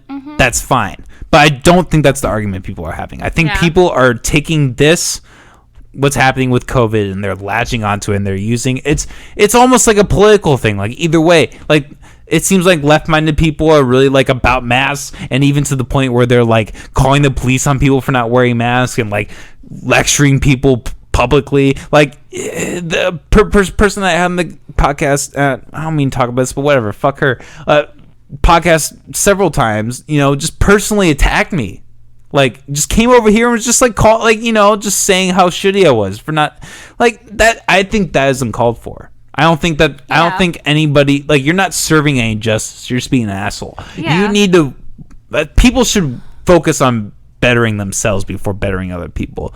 And talking shit about religion, this is the one thing I'll give him credit for, is the story, the splinter in the eye. Like, look in the mirror and look at what's going on your fucking self before looking at someone else. That's something I can at least agree with.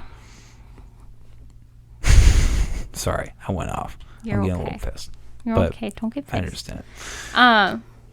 What do you like? I don't really like. These aren't really how I feel personally. Like, I'm just saying stuff. No. Like, because I honestly, I don't know how to feel, and I'm okay with that. And I get that, because like I said, I started wearing a mask publicly. Well, like, because am I one of those people that's like, I need to protect everybody from COVID and flatten the curve, like, and that's why I'm wearing a mask? No, I'm wearing a mask because someone told me to, and I'm okay with that. Like, I'm okay with just doing what I'm, like, I know I'm not the majority, but I'm okay with doing what people tell me to do. Like, if it makes them more comfortable, like, and it's that small of an inconvenience to me, then fine. Like, I'm not out here to make people uncomfortable. See, I see two sides of that coin. It's like, yes, like wearing a mask is a really small thing. And like, is it really that big of a deal to do it? Ultimately, probably not. And like, that's kind of the realization that I've come to this last week, where I'm just, not that I've really gotten a lot of rebuttal, but like I still kind of feel it like under the skin. You can, that society's kind of geared towards that way. So it's like, you're either a part of it or you're not a part of it. Well, yeah, our brains are wired to think of us versus them, like in every single situation. Like that's true. That's just how your brain automatically categorizes things like you and things not like you. And we can't fix that, unfortunately. Yeah. So all you can really do is be aware of it. So I guess what was my point? So there's that. I guess there's that side of the coin, but then there's also like, if you give the federal government the power to be able to enforce, like, and this is, fuck Trump. I'm not going to vote for him, but this is kind of the one thing that a lot of people probably disagree with, but I honestly agree with. Like he, in an interview recently, they were like, just because he was really controversial, because he was saying that basically the reason the interview was controversial was that he was potentially saying that he would not accept the results of the next election, which is really fucked up. You don't get don't get a choice. Yeah, like well, that's the thing though, is like legally, like the president can reject it. But like nobody's ever done it because like obviously everybody's had common sense to like pass on democracy, but obviously Trump is the person who wouldn't do that. So anyways, that was why I was watching the interview. But a point he didn't. So I watched the whole thing. I mean, obviously Fox edited it, but like I watched the full Fox interview at least. And Trump basically said like he I thought he thought that there was a certain freedom in like not making people wear masks. I think that is important in a sense because I don't really like the federal government really telling me to do anything, to be honest. I know it's kind of, a lot of people might think that's radical, but like, you're gonna hate me for this. Yeah, sure. But I think that the government should definitely tell people what to do. I think people need to be told what to do, to be honest. I'll show myself the door. No, you're fine. I mean, I don't know. I think not telling people what to do wheedles out the people who I think if you give people that freedom, they're gonna fuck it up. Well, yeah, but then those people will fuck it up, and then they'll die out. Well, not necessarily. Look at where we are right now. Well, okay, there would be a smaller. I would think there would be a smaller population if you just let them do their own thing. Like, to be honest, they would kill themselves off. I mean, really, they would eat each other. I saw an interesting thing. Sorry. Go for it. The other day. Do you remember? This was years ago, where these people, like up in fucking Washington, I want to say, they like, it was like a small group of guys who like stormed a government building and like took over. Does that sound? Wait, a couple years ago? You said? Yeah, a couple years ago. It was like a standoff for like 40 days. And people like... that sounds like a movie. No, like it really happened. I'll try to look it up, but... I was going to try to look it up. My point is, like, I saw an interesting thing. Like, people were talking about how, like, people reacted to that more so, like... it was in rural Oregon. It was in 2016. A group of armed anti-government activists, they encamped at a government building. So they got sent to prison eventually. But people didn't really like they sent them supplies and stuff. And it was just absolutely ridiculous. But they didn't react nearly in the same way as like what happened recently in Chaz. Like how no one cared. No one cared about those guys, but then as soon as like someone tries to actually like do, I'm not saying like actually do, but like actually, you know what I mean? They actually did something, that's for sure. You know what I mean? But like as soon as it's like a kind of thought out thing, then people freak the fuck out. You thought Chaz was thought out. I said kind of. in a different way than what happened. I agree with the fact that what happened in Oregon in 2016 should have been dealt with a lot more harshly than. So I'm not actually that familiar with this. What happened in Oregon in 2016? I just told you. I spaced out. God damn it. Fucking God. Okay, so these guys in Oregon camped out these anti-government people camped out or like took over a federal building. Okay. Yep. Yep. And like made their own like the 40 country. Okay, the 40 days. Holy shit. Yeah. I don't know if it was 40 days or not, but that's what I think. We're about to have people over here later. Yeah. Damn. I'm drunk. Do you need to calm down? I'm gonna need to sober up for the next couple hours, that's for sure. It's okay. I'll slap you in the face. Like dunk your head underwater. Make you drink coffee. I mean, whatever. I'll just come off as who I really am as an alcoholic. It's fine. I mean, cooking and food. Fuck. Yeah. I got to throw shit in the oven at some point here. But okay, so Anyways, sorry. We're going off tangent. No, I'm sorry. No, you were fine. That was totally me. But no. I would definitely say like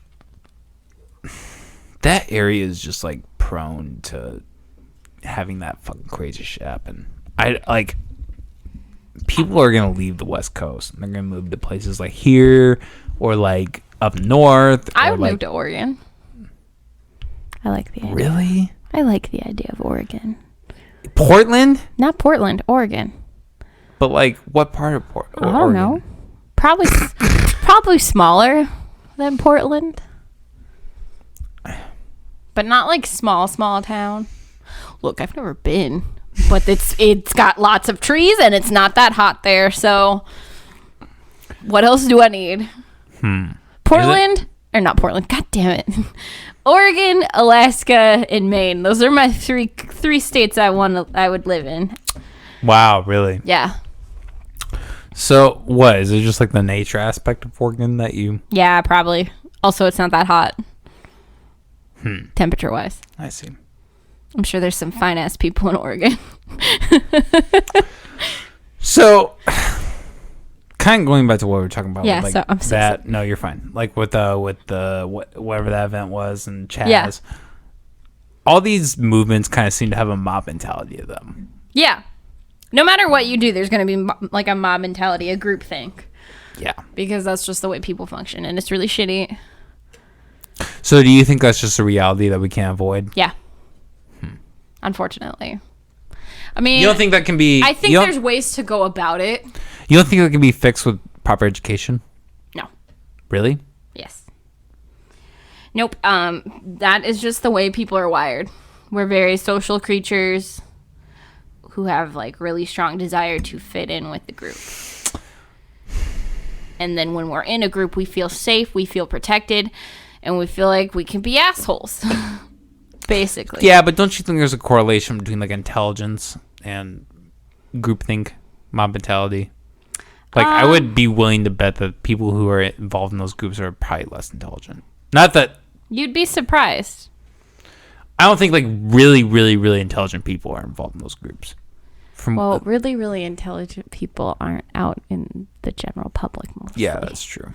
That's a good point. Good point. If I had the applause button, I would give it. Very valid point. So, I mean, I think that, there's ways to go about things without getting like a mob type thing involved, but it's hard. It's one of those things you just have to, expect, essentially, really. Expect it and know how to counter it. Know how to prevent, like, the worst possible outcomes from happening. It's true. So let me ask you this. Who do you ask to come, I guess, because this is kind of, going full circle to what we were talking about at the beginning of this. Yeah. With, like, defunding the police. How do you handle that situation when those protests get too out of hand with defunded police? Well, I think that there could be essentially. I mean, I don't know at this point. Like, okay, look, I'm a little No, you're I'm a little intoxicated. This and Molly. I'm not an Neither of us. expert. Yeah. I mean, I've prefaced this in so many episodes. Neither of us are experts. I don't see why there can't be a group of people who are specially trained, who not necessarily police, but like even just like in general, like psychologists, who are able to go. But would out you there. even want that kind of job if you had to go do that? A lot of people would. Surprisingly, I would not enjoy that, but there's a lot of people who would. I don't know. A lot of people I've met who like are in medical, they like the fact that they're in their cozy little office and they get to talk to people on their couch. You know, I don't think any of them really want to go out and like deal with people like taking needles out of people's arms and shit. Yeah. I do think that if that was like a thing that was like publicized, I think more people would go into those fields. That's true. Because like people like, for instance, people who want to be paramedics, even maybe some of them would be like, oh, hey, like I could do the whole pulling needles out of people's arms. Or like people who maybe want to go into like politics, like political science, and they see this mob mentality thing, like where people like working like to diffuse mobs and shit. They would be like, hey, maybe that's something I'd be interested in. I'm really good at public speaking. So allow me to play devil's advocate a little bit here. I think this in a way that kind of plays on the idea of like where you're kind of entrusting the human person, the human spirit to like make the right choice. But that's what you're doing with cops too. If you give them too much immunity, yes. I think if you were to take some of those immunities away without defunding them, that would take that aspect away. But like the cops are like humans too. Yeah, like but you're relying on them to be decent people and make good decisions.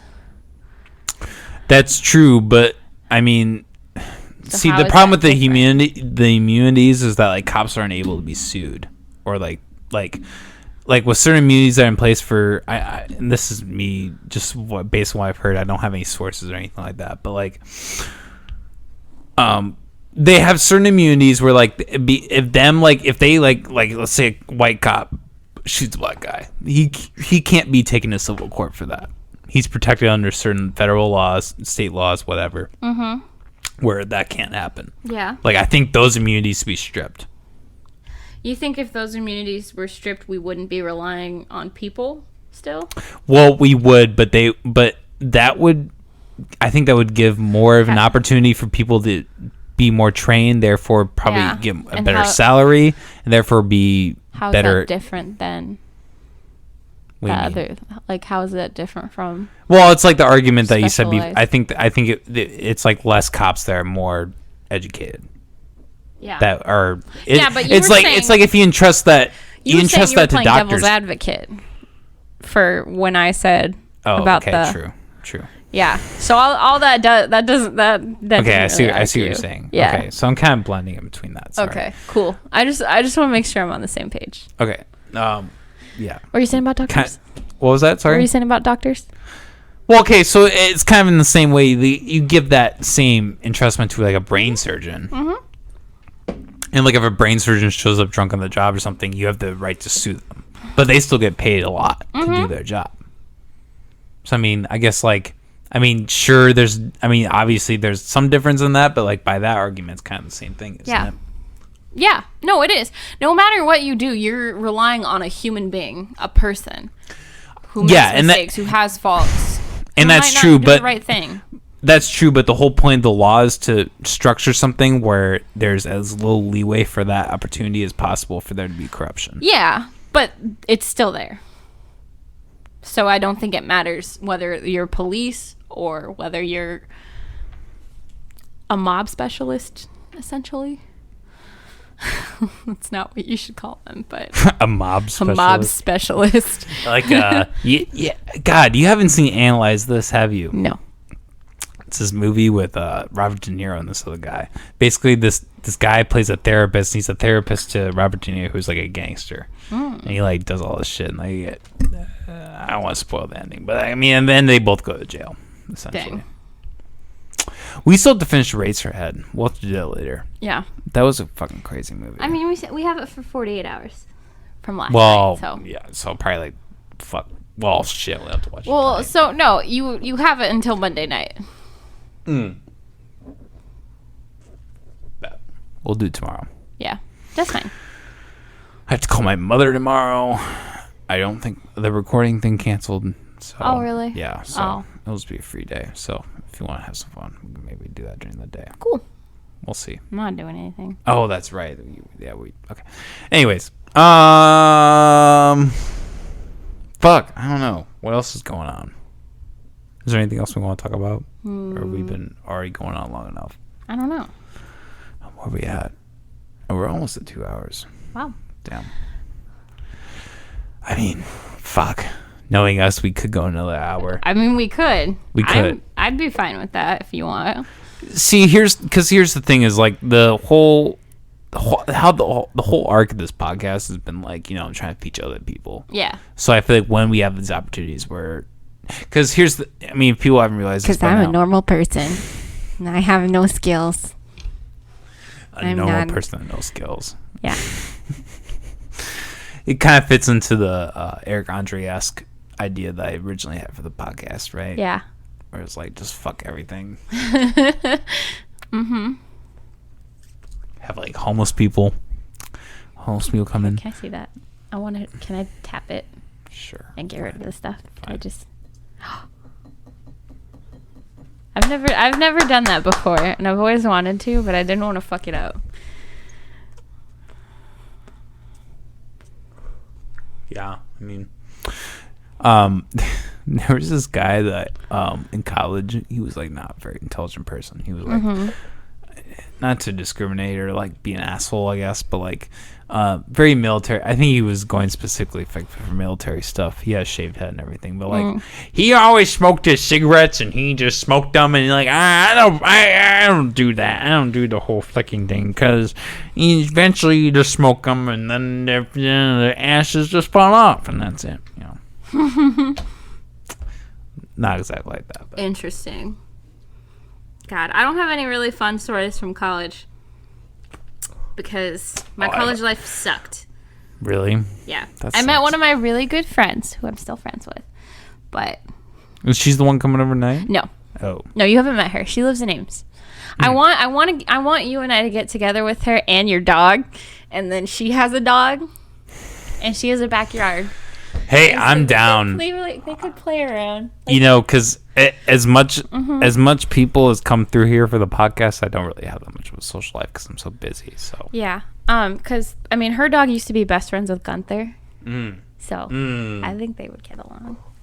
yeah, they're definitely him and Duke were definitely on that hyperbolic level. I do wish she would have gotten to like spend more time with him and shit, but Yeah.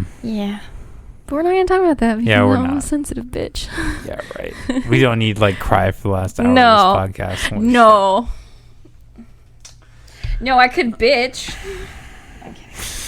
Not gonna bitch about. Go some fuck. We could go into some X stories. We could. That might feel good. Maybe. That would feel good for me. Maybe at that would least. get some rage out. Yeah. Well, I mean, you seem to be. I think like overall. I mean, I've obviously felt some rage over the last little bit, but I think like because, sorry, I'm gonna say this before you get into yours. Is like, I had a nightmare last night with her. Yeah. Like I was thinking about this today. Like my ex-wife, it's not like when I have dreams about her, it's not even like that I'm like longing for her that I want her. She's like a villain. Yeah, it's like right? It's like an Inception when like Maul is just there fucking up the whole movie and Leo's just like, God damn it, get the fuck out of here. but he still loves her a little bit, but like that part's gone. It's just like her just like there fucking shit up, and I'm just like, get the Yeah, I mean that's how a lot of my dreams always go with like things start to be good between us. And then I just, all of a sudden, I'm like, oh, yeah, you're a fucking horrible person, and there's a reason I'm not with you anymore. Right. Okay, before we start this, can I go pee real quick? Yeah, I kind of need to pee too. So, yeah, we're at another Okay, well, I'm going to hour. pee first. All right. Cool. We'll be right back. We're going to take a break, already once. and then we're going to get into some X-horror stories. So, This will be fun. yeah, this is going to be a good time. This is definitely going to take up... We're going to beat the record, for sure. I hope so. That'd be cool. Hell yeah. That'd be cool. All right. Stay tuned. I was reading an interesting thing last night when you were sleeping about marijuana addiction. Yeah, I mean... You can... curious. I'm curious. Get into it. Well, fuck. Just that, like, a lot of people think it's a myth, but it's a real thing. And I can see how it's a real... Like, I think anything can be addictive. Well, okay, so I would agree, but that also kind of just breaks down the definition of addiction, in a sense. Because, the thing with addiction is, like, I don't think you can be physically dependent on it, but you can definitely be mentally dependent on it. But that's kind of the thing. Like, you can be mentally dependent on anything. You can be mentally dependent on a religion. So no, I do agree. I have known people who have abused marijuana. I've probably abused marijuana at my point in my life. I'm not willing to dispute that. Yeah. I'm not willing to dispute. I'm not afraid for that to be disputed. I guess that's the thing, is a lot of people think that it's not addictive. Yeah, no, I get that. That's like the whole problem with like this whole like uprising with the movements. Like everybody thinks it's just like... So, like, I can understand being worried about that when it comes to like legalizing marijuana. Not that, I think it should be legalized, but... See, but here's the thing with it being legalized, those numbers, when it gets legalized, those numbers go down. People don't use it like abusively when it's legalized. Like in Colorado, like the number of people who use marijuana before 21 has like dropped dramatically. I don't know. I think more so has to do with education than anything. I would be willing to bet. God damn. I follow 635 people on Instagram. Holy shit, really? Yes. Wow. Maybe that's why I'm behind. I don't even follow that many people. But you know that my ratio's really good because of that. Like I follow like 110 people and I think I have like 72, 73 followers. Well, I don't really post on Instagram. So like I just started following a shit ton of people because like I like having like a never-ending feed where I never see everything. It's just like I'm constantly like there's constantly new stuff. So That's when I just get like bored, that's the addiction though. that's the thing. I guess that's the thing is like when I get like Instagram's like what I do when I'm bored. Like I scroll through and look at pictures and shit. Okay, so I'm sorry. No, you're fine. So let's get back to we were gonna bitch about our exes. You were hot. I'm hot. You were hot. So let's get into it. Yeah. I mean, probably before this time, I wouldn't have wanted to say anything because I'm still, like, financially tied. And, like, there's still that part of me that worries, like, if for some reason my ex were to hear it, like, she'd get pissed and then she'd stop paying the mortgage. I doubt more than 15 views are going to hit this video. Well, yeah. Honestly. I wouldn't worry about it. Yeah, but it's, like, I'm scared to see her when I'm out in public. So. No, I get that. It's that fear aspect. You're banned. Sorry, it's my friend that's coming over here. She's just asking what kind of alcohol I like. Oh.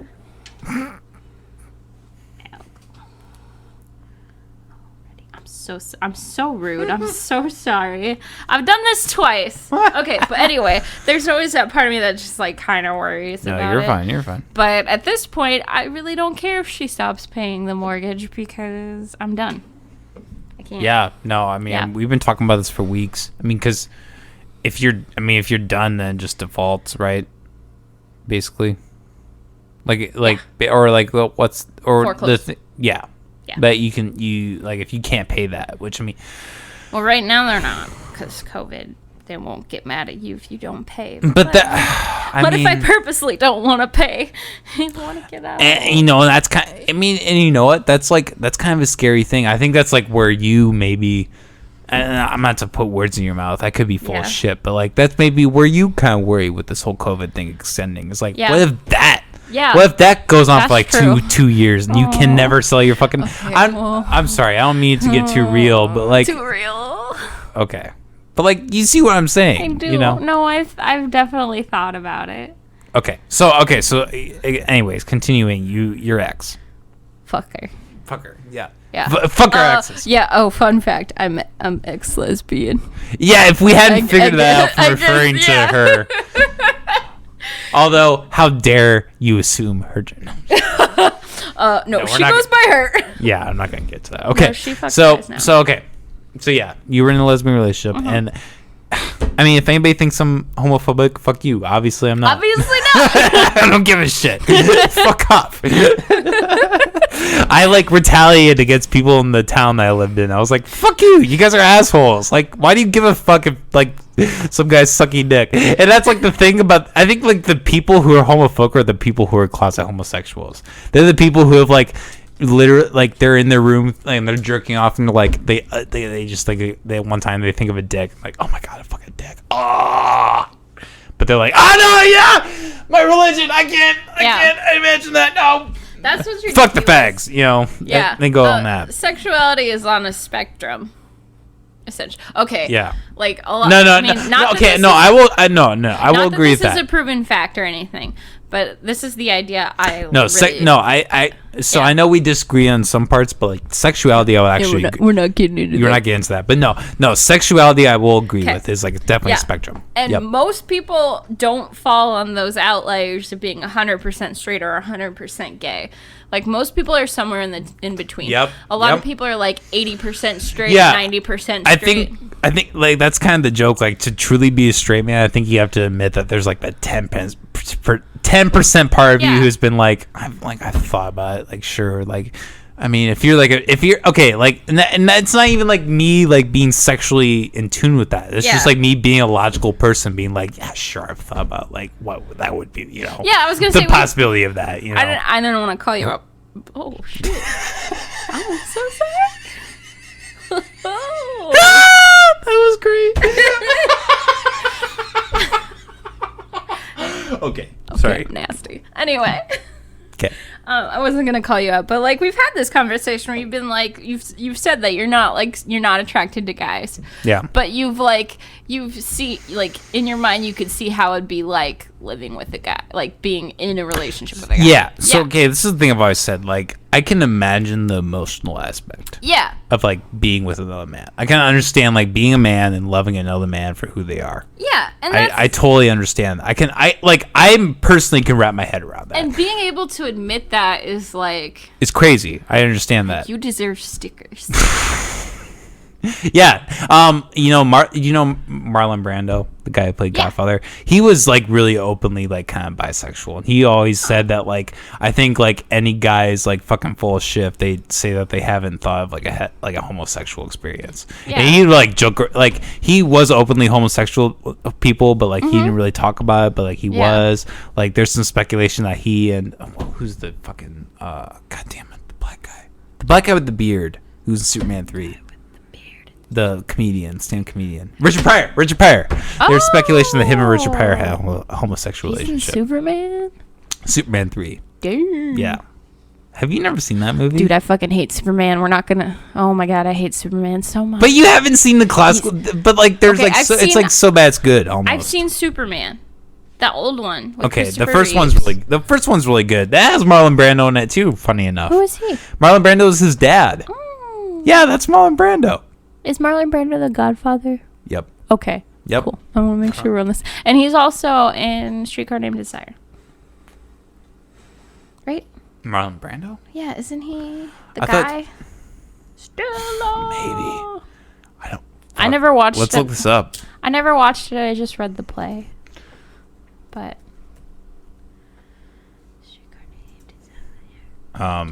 Yes. okay. Yes. Cool. That's Marlon Brando. What does this have to do with our exes? Oh yeah, being ex-lesbian. That's right. Yeah, 'cause we just got into a whole Yeah, I know. homosexual train. Yeah. Okay. Okay. So like the movie Moonlight. Yeah. we're going off on a tangent here, obviously, okay. but like, that's a great fucking movie. That's a really good movie. It's I- sad. I mean, but like in the end, he really, I mean, he finds happiness, like at least like emotionally. Does he find a boy?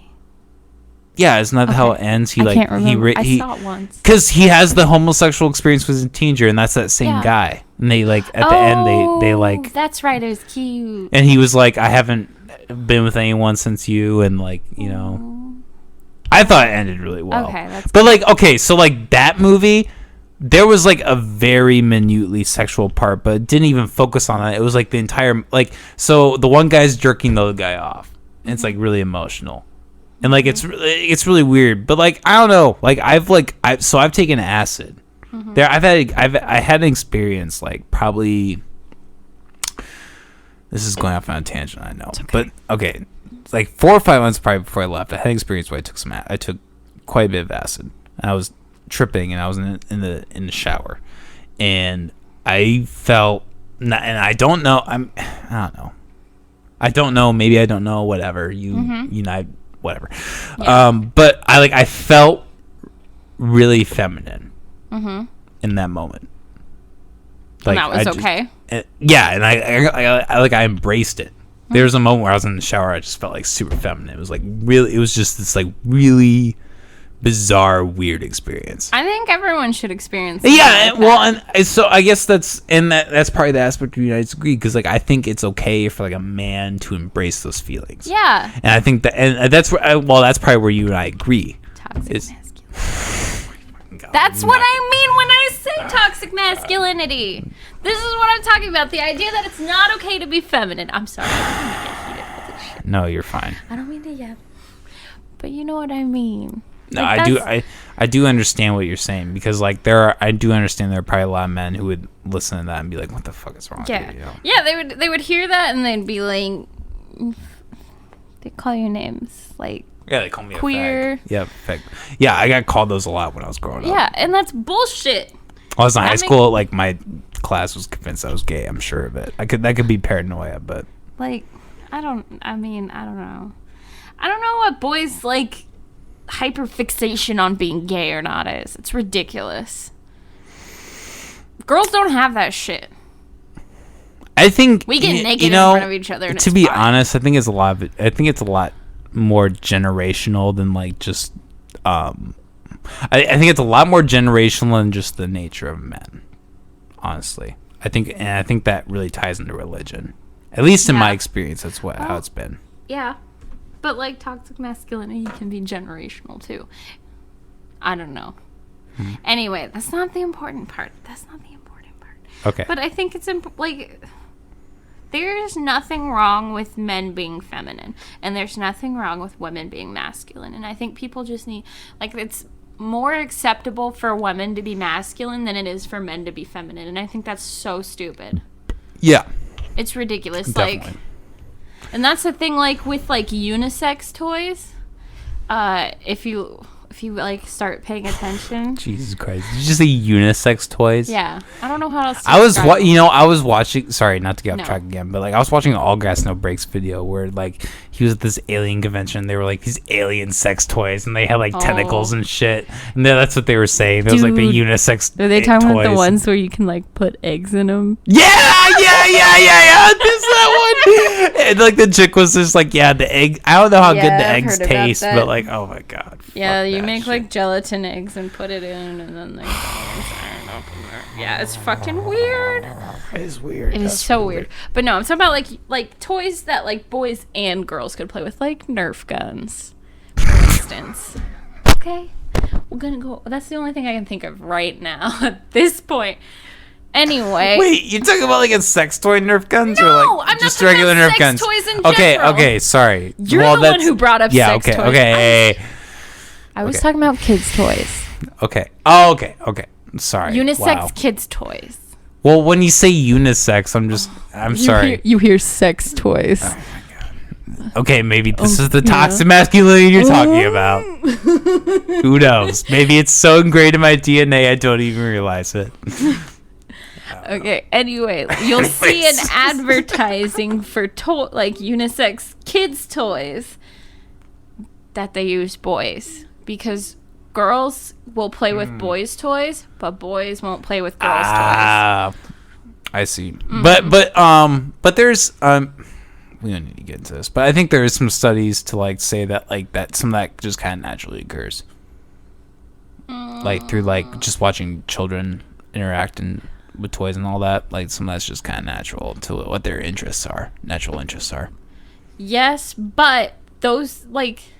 So your argument is that those things are because of toxic toxic masculinity. No. My point is there's like that society has labeled things boy stuff and girl stuff, and it's ingrained. Like parents don't let their boys wear dresses, like play dress up. Like okay, like so. Yeah, I mean, I wore a dress at one point, definitely. Yeah, and there's that happens. Absolutely nothing wrong with that. Yeah. Like so in college I took a class on gender and sexuality, and the teacher had this son, and her son wanted to take up a toy purse with him to daycare, and the dad got pissed. He was like, no son of mine's carrying a purse. Like he's a kid, he doesn't. Yeah, my dad had those kind of moments with me too. Yeah, that's toxic masculinity. You see what I'm saying? I would say it's probably more anti-homosexuality, actually, which is probably worse. They go together. Really? Think so? Mm-hmm. Oh, yeah, 100%. Anyways, we've gone on this huge fucking tangent. Yeah. I think we've pretty much gotten everything out about all that. It's okay. So our exes fucking suck. You want to go into it? Go into it. I really do. First, I mean, okay. I think it's very weird. Like the shared experiences that you and I yeah, like, that's the thing that's like connected us and like kept us together. I think is like almost like it's weird because like we I think left our exes at around the same time. Exactly. Well, you left your ex, I got dumped around the same time. Yeah, I mean, but I'm happy to be dumped. I'll be for real. I would have never been able to get myself out of that situation. It's been for a good dynamic, I think. Yeah.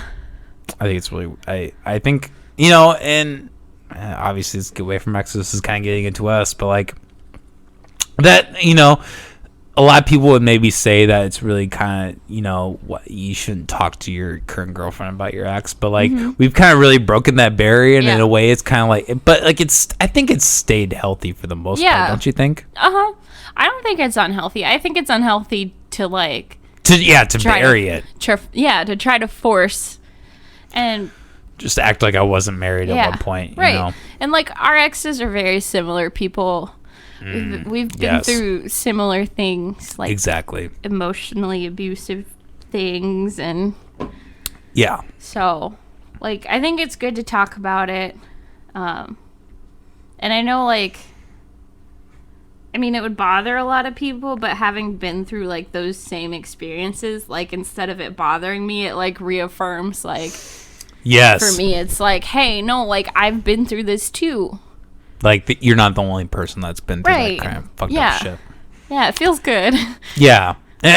Sorry not to get away from that, but, like, that was kind of something that helped, like, me, you know, separate from this. But I think I was actually probably before we met, so, like...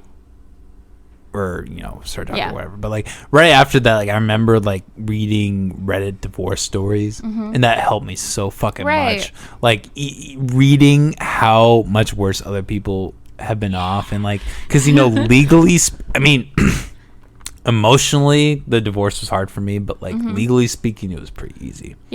So you know it really allowed me to step back and be like, you know, this could have been a lot worse, and I'm still young. We're both still young. You know, that's the really helpful thing too. But sorry, okay, continuing. You want to get to, you know, I don't know. How should we go about this? I don't know. I'm just pissed in general, so. I don't know. I think you should probably start. You're more brimming at the, brimming at the lid or whatever. I mean, it's just been a really long week, especially. Just with, like, the offer on the house and. Yeah. So get into that, I guess. So you own Okay, so I own a house with my ex-fiance still. We bought a house in a smaller town, like 40 minutes from Des Moines. And Which I mean, that's a pretty long way substantially. I mean, you can't still live there. I mean, that would just be ridiculous. No, I was filling up on gas 3 times a week. Yeah. Fuck that. Not worth it. No, it was really hard. It was really financially draining, and I was paying for everything myself. I was driving my ex to work, and then I would drive myself to work, and then I'd pick her up from work, and I paid for the gas. Like, she didn't. Every once in a while, she would like give me $20 for gas, but I was the one paying for it mostly, and it was really shitty. So, like, we own this house together, and then we lived together for about a year. We've been together since we were 16. So we were together almost 9 years. No, almost 8 years. Yeah, almost 8 years. And then she broke up with me because she said she didn't love me anymore, like, for 6 months. She waited 6 months to tell me she didn't love me anymore. And so by that time, like, you can't fix that. It's too late. Like, yeah, and you know, that's kind of the thing I think we both similarly experienced, is like, it was a really dragged out process. Yeah. Which I think it is for a lot of people, which is kind of I mean. Well, but that's the thing, is I didn't know. And, like, I didn't know she didn't love me. Really? Yeah. I mean. You didn't pick up on it at all? Okay. I mean, things were shitty. She was just really, really mean to me. But I feel like we, like, sorry not to get into me, but for me and my ex, I feel like we kind of both knew, like, in our own minds for a couple months before it ended. Yeah. I didn't know, because that's the way our relationship had always been. Essentially, it had always been pretty shitty. Like, where she'd always have been mad at me in general. So that was just the regular for me. And so I didn't really know. Like, I didn't know. I mean, I don't know when she started talking to this boy, but apparently it was only after we broke up, but I highly doubt that. See, and that's sorry not to get away, but it's kind of the similar thing in which you and I have recently discovered as well, is like, both our exes are with other men who were like in our, like, we actively knew. Which, I mean, I don't know. Well, I think that's thing. just like, really. You knew the guy your ex is with right now. I didn't really know. Like, I knew. Well, you met him though, didn't you? I'd seen him one time. Well, that's. But still. It was like, she would tell me he's like a brother to her, that she does, like. Yeah. That's the discussion. So so that's. I guess that's different. It's a little, but it's the same. It's like. It's a little different, but it's the same. Yeah. Yep. It's the same kind of feeling attached, where it's like betrayal. Yeah. It's like, well, not even betrayal. Like, how I described it, it's like, if it was a movie, it would just be really bad screenwriting. Yeah. Like, really, that was like, that was your next best choice. Yeah. To just like jump on. I feel like you and I both like put a little effort into finding each other. Like, yeah. Yeah, we didn't know each other previously. And I mean, not to be fucking weird or like sexual, but like, we like, I think we had sex with a couple other people in between meeting each other, which is fine. Yeah. I'm not holding grudges for you. You don't really, I don't think you do for me. I don't. No. So yeah, I mean, we're like mature adults, and they're obviously not. Yeah. I mean, I think it's kind of funny, because like, you said that the guy that your ex is dating looks like you. And like, for me, the guy that my ex is dating looks like her. Like, looks like the male version of her. It's kind of gross. I don't know. Maybe not that. Maybe not that he looks like me. He just happens to have. I think he's like the same height. Because I know, like, probably, I think that's like a common thing for people who are really short. They really into really tall guys. I think that's like a sexual thing. Honestly, maybe that's just me full of shit. But I don't know. I'm average. There is something in that. And no, I mean, and even at the time, because there's disadvantages, like being with a really short person is like. I can imagine. Yeah. Not to get really weird. Fuck, I don't even know if we want to talk about this. Get weird. So we haven't really done this, but like, there's not, whatever. But like standing up and fucking, I was never able to do that with her. Yeah, no, she'd have to like be on a chair. Did you try that? Having her on the chair? Yeah. It went. Did not go well. That's awesome. Yeah. Okay. We'll talk later. Off camera. Off camera. Exactly. Yeah, off yeah. camera. And that's at this point, like so many beers in, and like I'm like just chilling, straight up chilling the cigar. Yeah. I'm just like I'm even forgetting the camera's there, which is Yeah. good content Yeah. in my subconsciously. I know, but like at the same time, like that kind of stuff, I gotta be like, Yeah. It's okay. You don't gotta talk about your sex life. yeah, exactly. It's not We don't important. need to It get wasn't. It wasn't really. Go on to there my anyway. go on to my second channel for that. Those unfiltered. I'm about to. I'm like right after this. I'm about to post that. I exported it. So like what I'm gonna do is I'm just gonna post it as a timestamp. What? Like those like extra videos that I put up where it's just like me smoking and shit. Oh, okay. Yeah, I'm gonna put those up on my second channel as like a timestamp. And I like see. my first one's gonna have a picture of Biden in a mask because like that's why I talk about bitch about for 10-15 minutes. Oh my god. Yeah. Of course.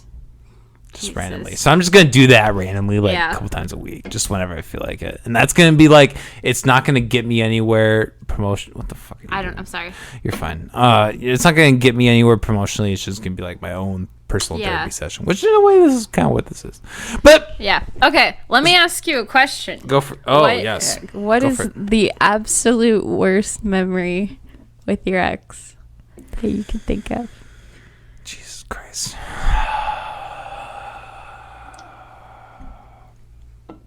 There's a lot.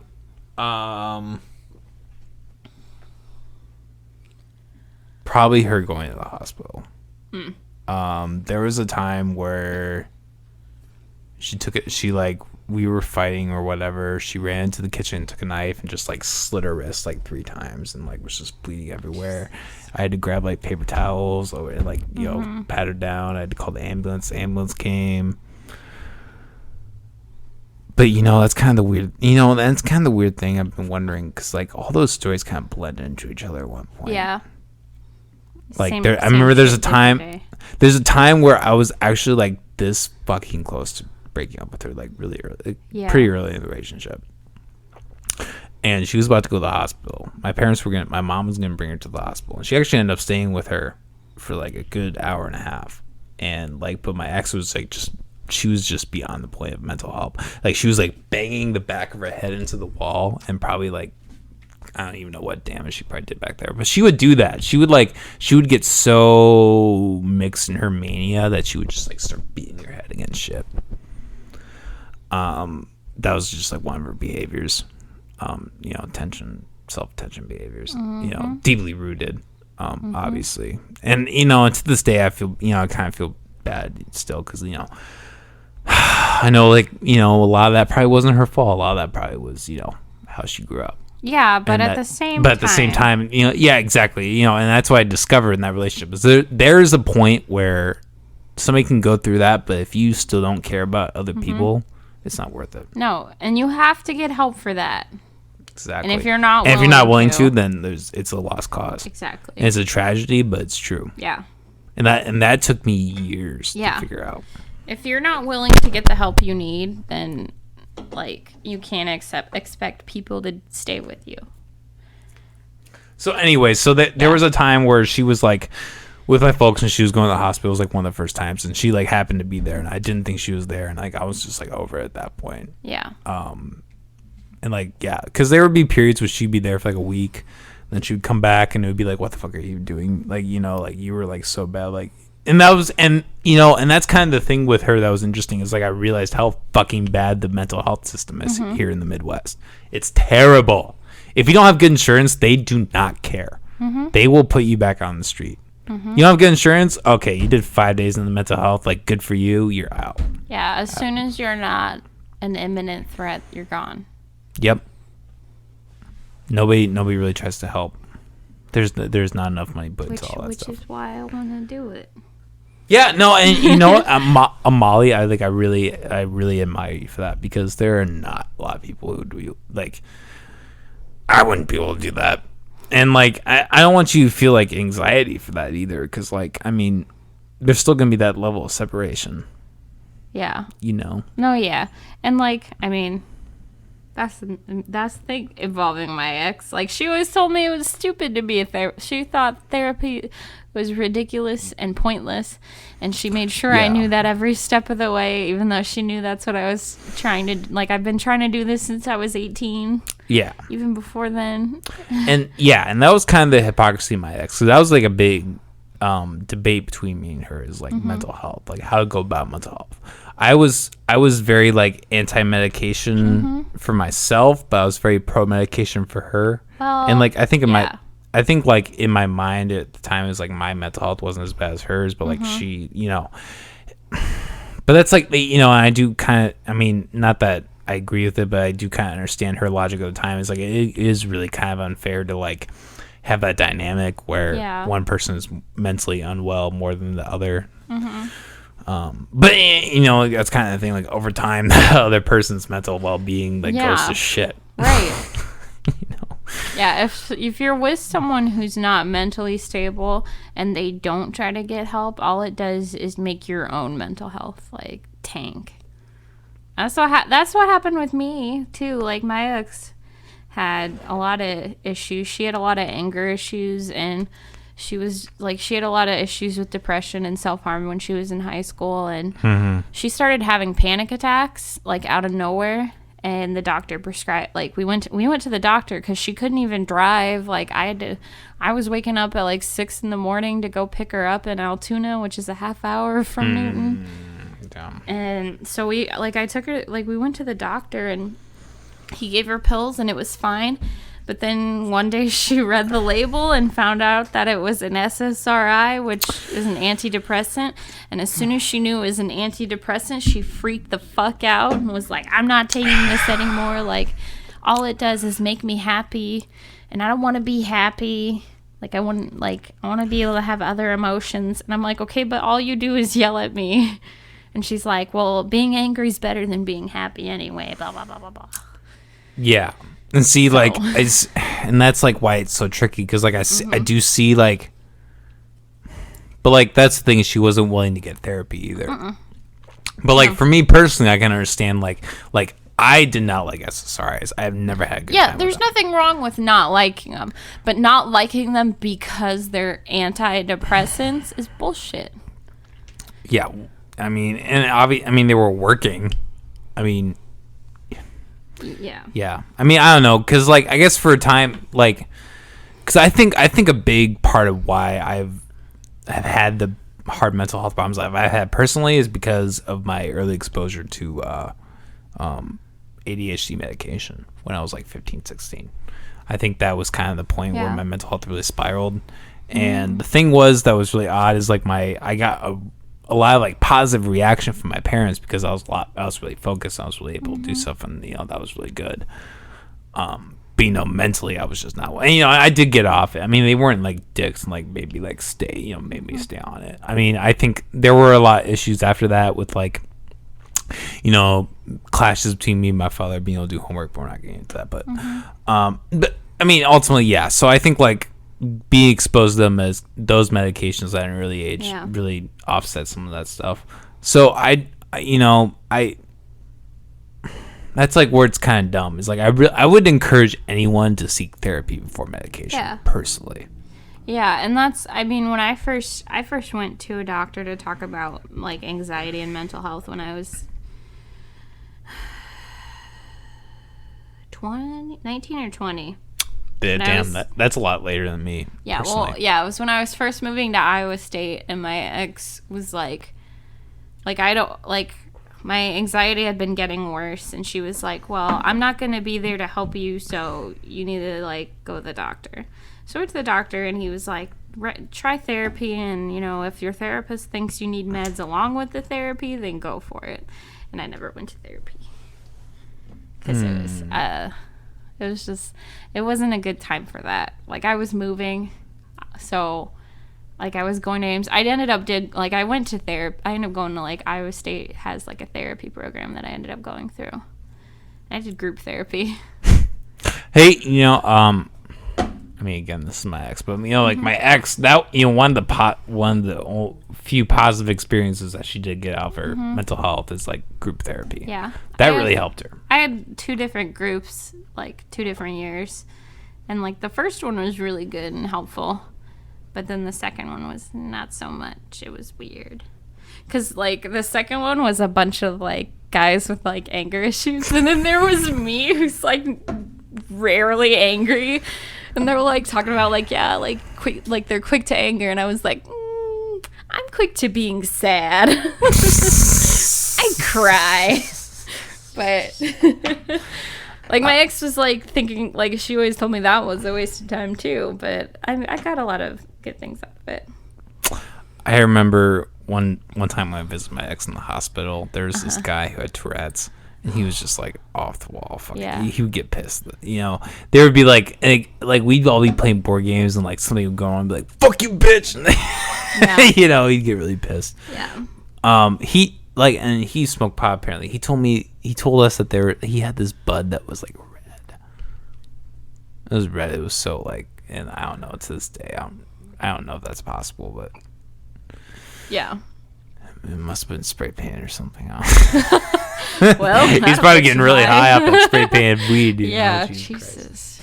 Yeah. God. But that's kind of the thing is like it's not quite like One Flew Over the Cuckoo's Nest, but it's kind of that same concept. You're just kind of throwing the crazies all into each other. It's not really helping anything. Yeah. That's a crazy movie. Damn. One Flew Over the Cuckoo's Nest. You ever seen it? Read the book. That's right. Yeah, we haven't seen it. Holy shit, I've Molly. Seen the movie. I've just read the book. Oh my god, that's like one of the best movies ever made. It might be my I'll top. watch the movie. You read the book. Not if you read the book, but you should read the book. And see, my father has read both the book and the movie, Yeah. and he says like the book is like so just They're but very different, I've heard. really, because like I heard that was one of the praises of the film is they actually did a really good job depicting all the characters in the talking film. out my butt. I don't know. Maybe who knows? But Why are we do you talking know the about story this? about that author though, Ken Casey? Used to.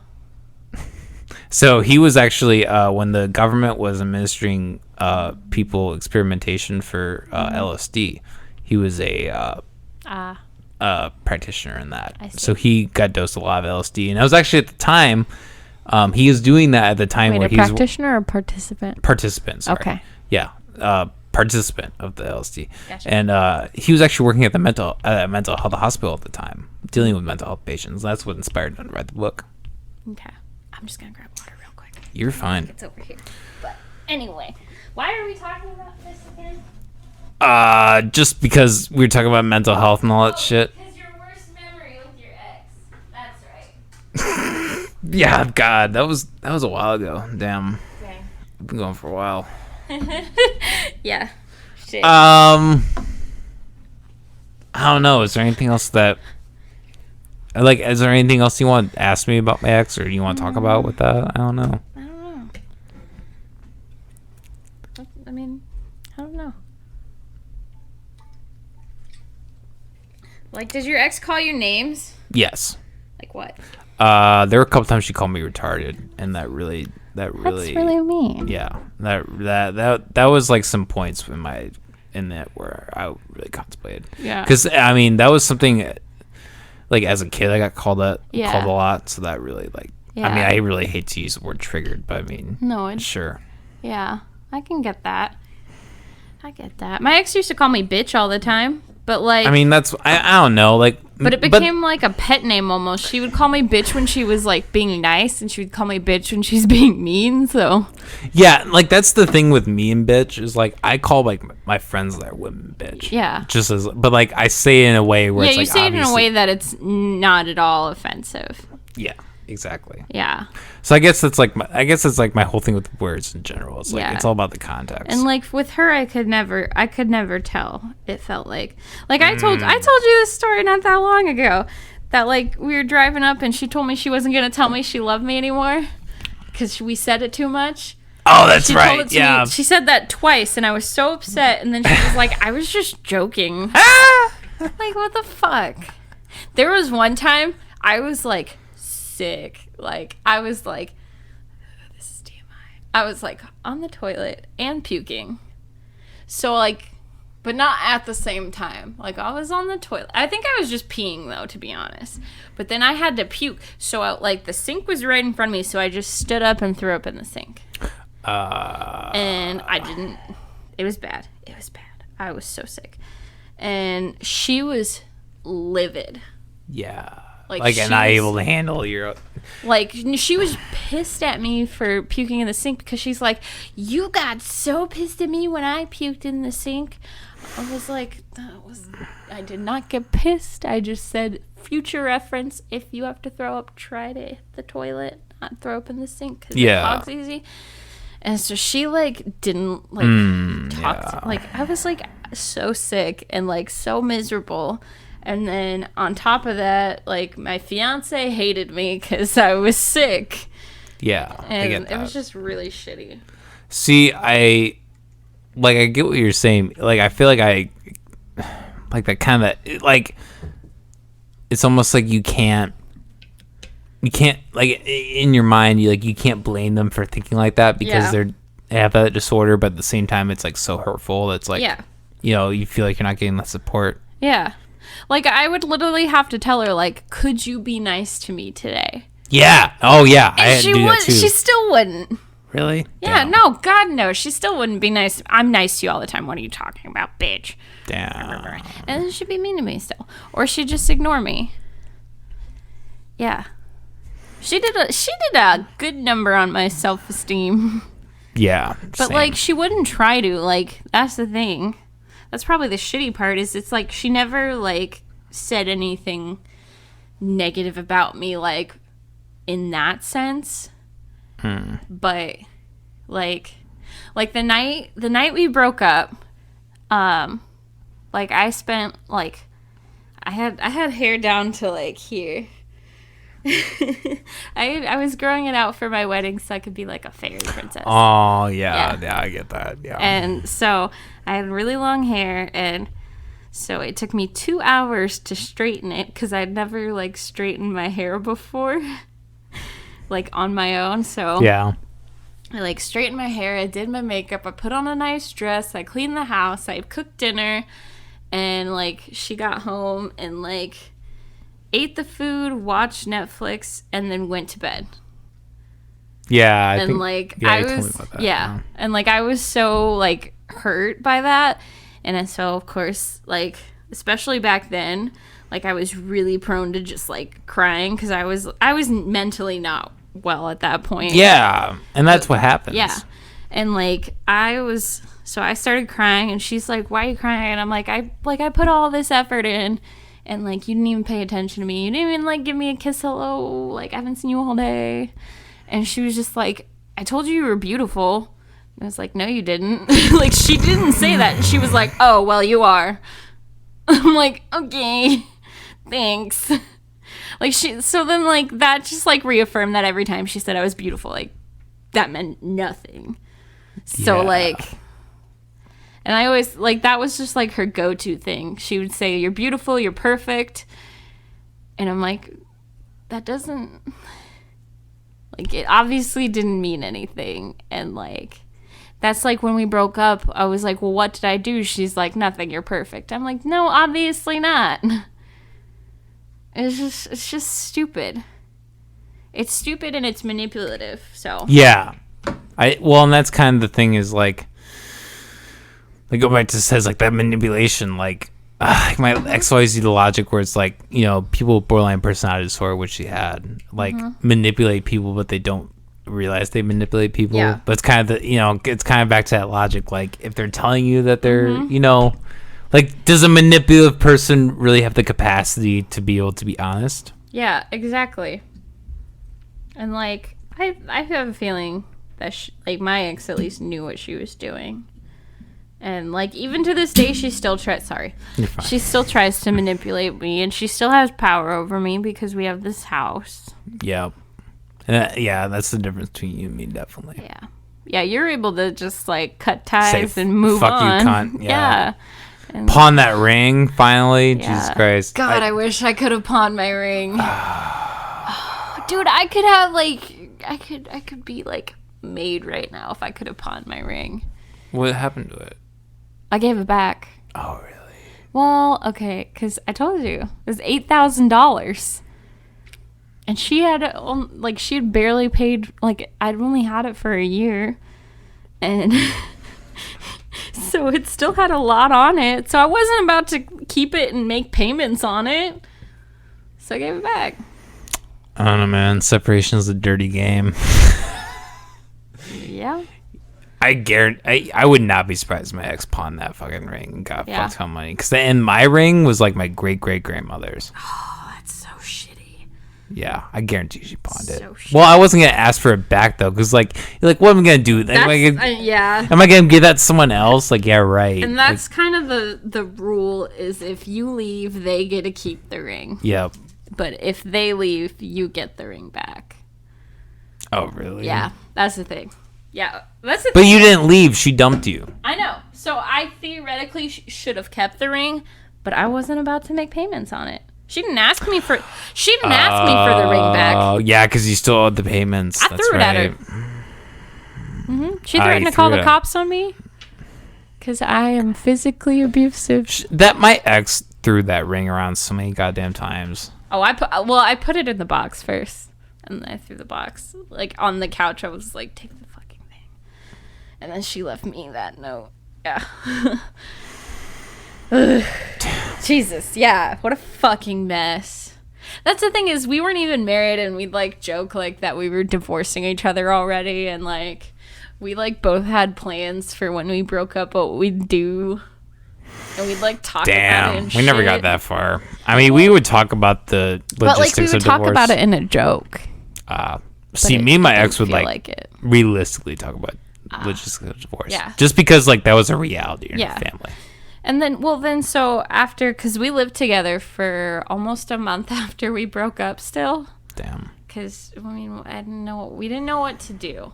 The only reason she ended up moving out is because I saw her Snapchat that she was like talking to her like a brother friend about like rubbing up on his jeans and like coming in her shorts and like sucking his That's dick. that's like really Yeah. graphic, weird shit. Yeah, I read all that shit at 3 a.m. that night, like 2 nights before she moved out, and I was like shaking. I was angry for once. Yeah. And like I feel like I had every right to be angry. Yeah. And that was like your snapping point, essentially. That was it. And like before then she felt so guilty for dumping me, like she was like paying for all this shit for me all of a sudden. And like like we had like nice conversations, like we talked about who would take what furniture and where the animals were gonna go. Yeah. And then after I got pissed, she realized like that she couldn't keep controlling me. And that's when like everything like hit the fan. That's when she started calling me like physically and mentally abusive. That's when she said I threw her dog. That's that's when she started threatening to take my dog from me. Which, if anyone knows Molly, she's the person that would be least likely to ever throw a dog. Like, yeah, I hated that dog, but I would never I wouldn't throw him. it. I'd be more likely to throw a dog, honestly. Like, I would maybe throw a dog. it was in so right it was like circumstances. it was crushing, not because it was like her saying it, but just like because someone in general like who knew me was saying that to me. Like she was telling me she didn't feel safe like meeting me in person because like of how abusive I am. And like I was like, I don't know, like what did I do? Like I stood up for myself and like stopped putting up with your shit. And so now I'm like all of a sudden a danger to you. But like she would come in the house, so she moved out first and I lived there for at least 2 or 3 weeks by myself. Like we broke up probably so we probably lived together like 2 weeks after breaking up. And then she moved out, and then she would like come back whenever she felt like it, and like I would be there and I didn't want to see her, so like I was getting ready like for a surprise party that I had to go to for my aunt. And I was telling you about Louis Wine Dive on 42nd Street. Oh, yeah. So I was getting ready for that, and her and her mom like bust in, and like at that point, like I was scared of her, and I'm still a little bit scared of her, but like I was terrified, and I was like shaking because I was so scared she was gonna take my dog. She kept threatening it. Oh, and yeah. like she like 3 or 4 times told me like I'm taking Gunther, I'm taking him away from you. You can't have him, blah blah blah blah. Even though he was my dog, like she bought him for me. Yeah. So I was terrified. So like I grabbed the dogs, like, and I like got in the car and like didn't say a word to her, and I like sped away. And then I texted her later. I'm like, you can't just come into the house like that. You don't live here anymore. And she was like, why can't you just be an adult about this? You're such a fucking child. Like, this is my house too. I'll fucking come when I please. And I was like, you don't live here anymore. How would you feel if you were in my situation?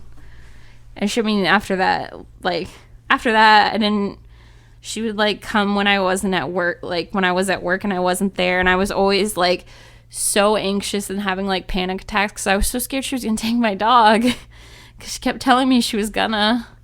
So then I was like, I can't do this anymore, and I moved out. Yeah. I don't blame you. Yeah, Some real shit. it's horrible. It's shitty. People suck. Exes are just, but you know what? It's over. about where you. It's about where you are now. Exactly. Yeah, And you know what? exactly. You know what? I think you and I are going to be long term way better off than either of our exes are with the people that we're with. 100%. They're with. They're gonna be in a elongated, forever almost trance. Yeah.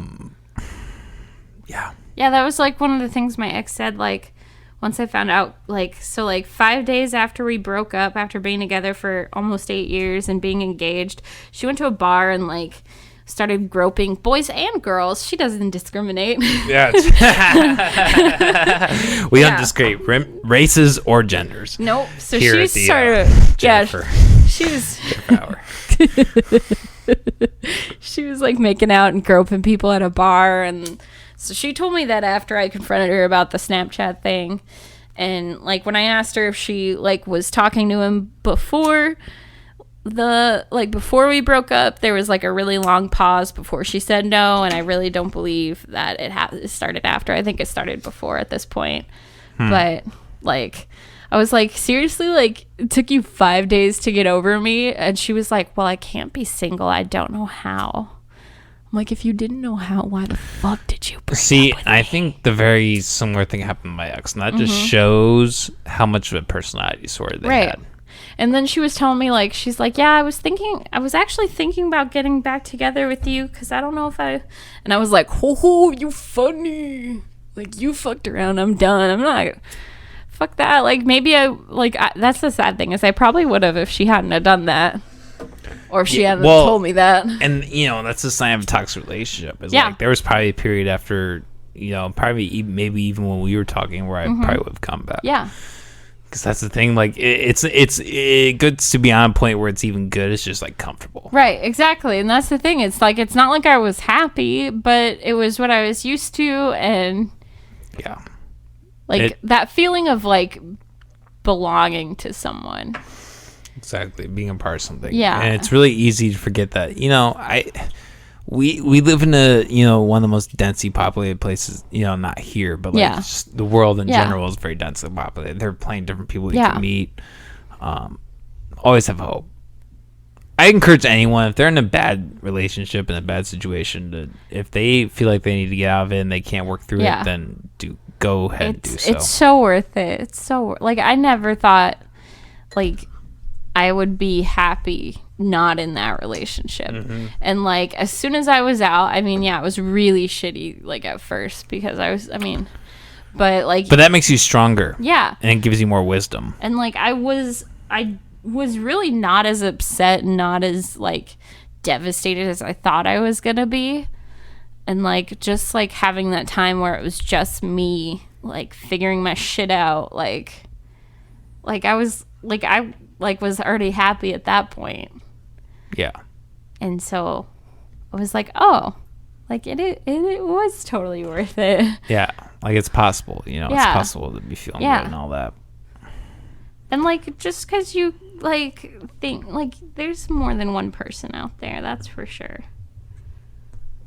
There's better people out there if you're in that kind of situation. Exactly. I think we're examples of that. Yeah. We haven't been seeing each other for that long, but it feels pretty good so far. Yeah. I think. Yeah. Well, Jesus fucking Christ. We are at Did we do it? We're at the 3-hour mark. Right about. We're at 2:58. What do we gotta be? By the time considering all the breaks, I think we're at least gonna be right above it. Because I think the record is 2:38. Oh hell yeah! And that was with Teresa. So I think even with breaks included, we beat that. Sick. We did So it. we'll even if it's not the record, we'll call it the record. Hell yeah, boys. Boys and girls. Boys and girls, ladies and gentlemen, if y'all have been listening up to this point, you are the true OGs. Wow. For sure. Holy shit. I love you. I respect you. Shoot me a message. Let's hang out sometime.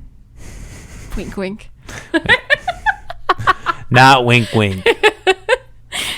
What? No. What was it talking about earlier? Like the orgy? Yeah. Possibly an orgy? Oh my God. No. That's the thing I'm not into. No. I don't have the social Capacity for that. I think it's really good in porn. It's not something it can translate to real life very well. Doubt it. Yeah.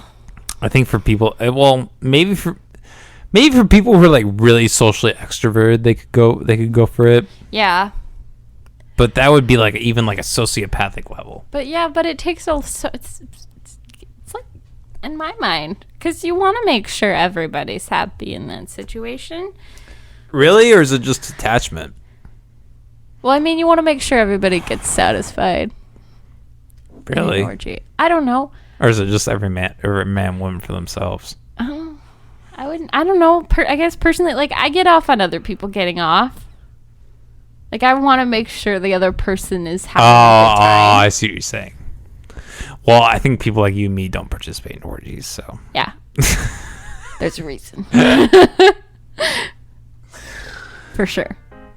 Okay. Anyways, we officially hit the 3-hour mark. We've already gone for way too long. Yeah. Holy fuck. Oh my God. This is where the music would be playing if I could play it. So just imagine music playing. I forget how it goes. Because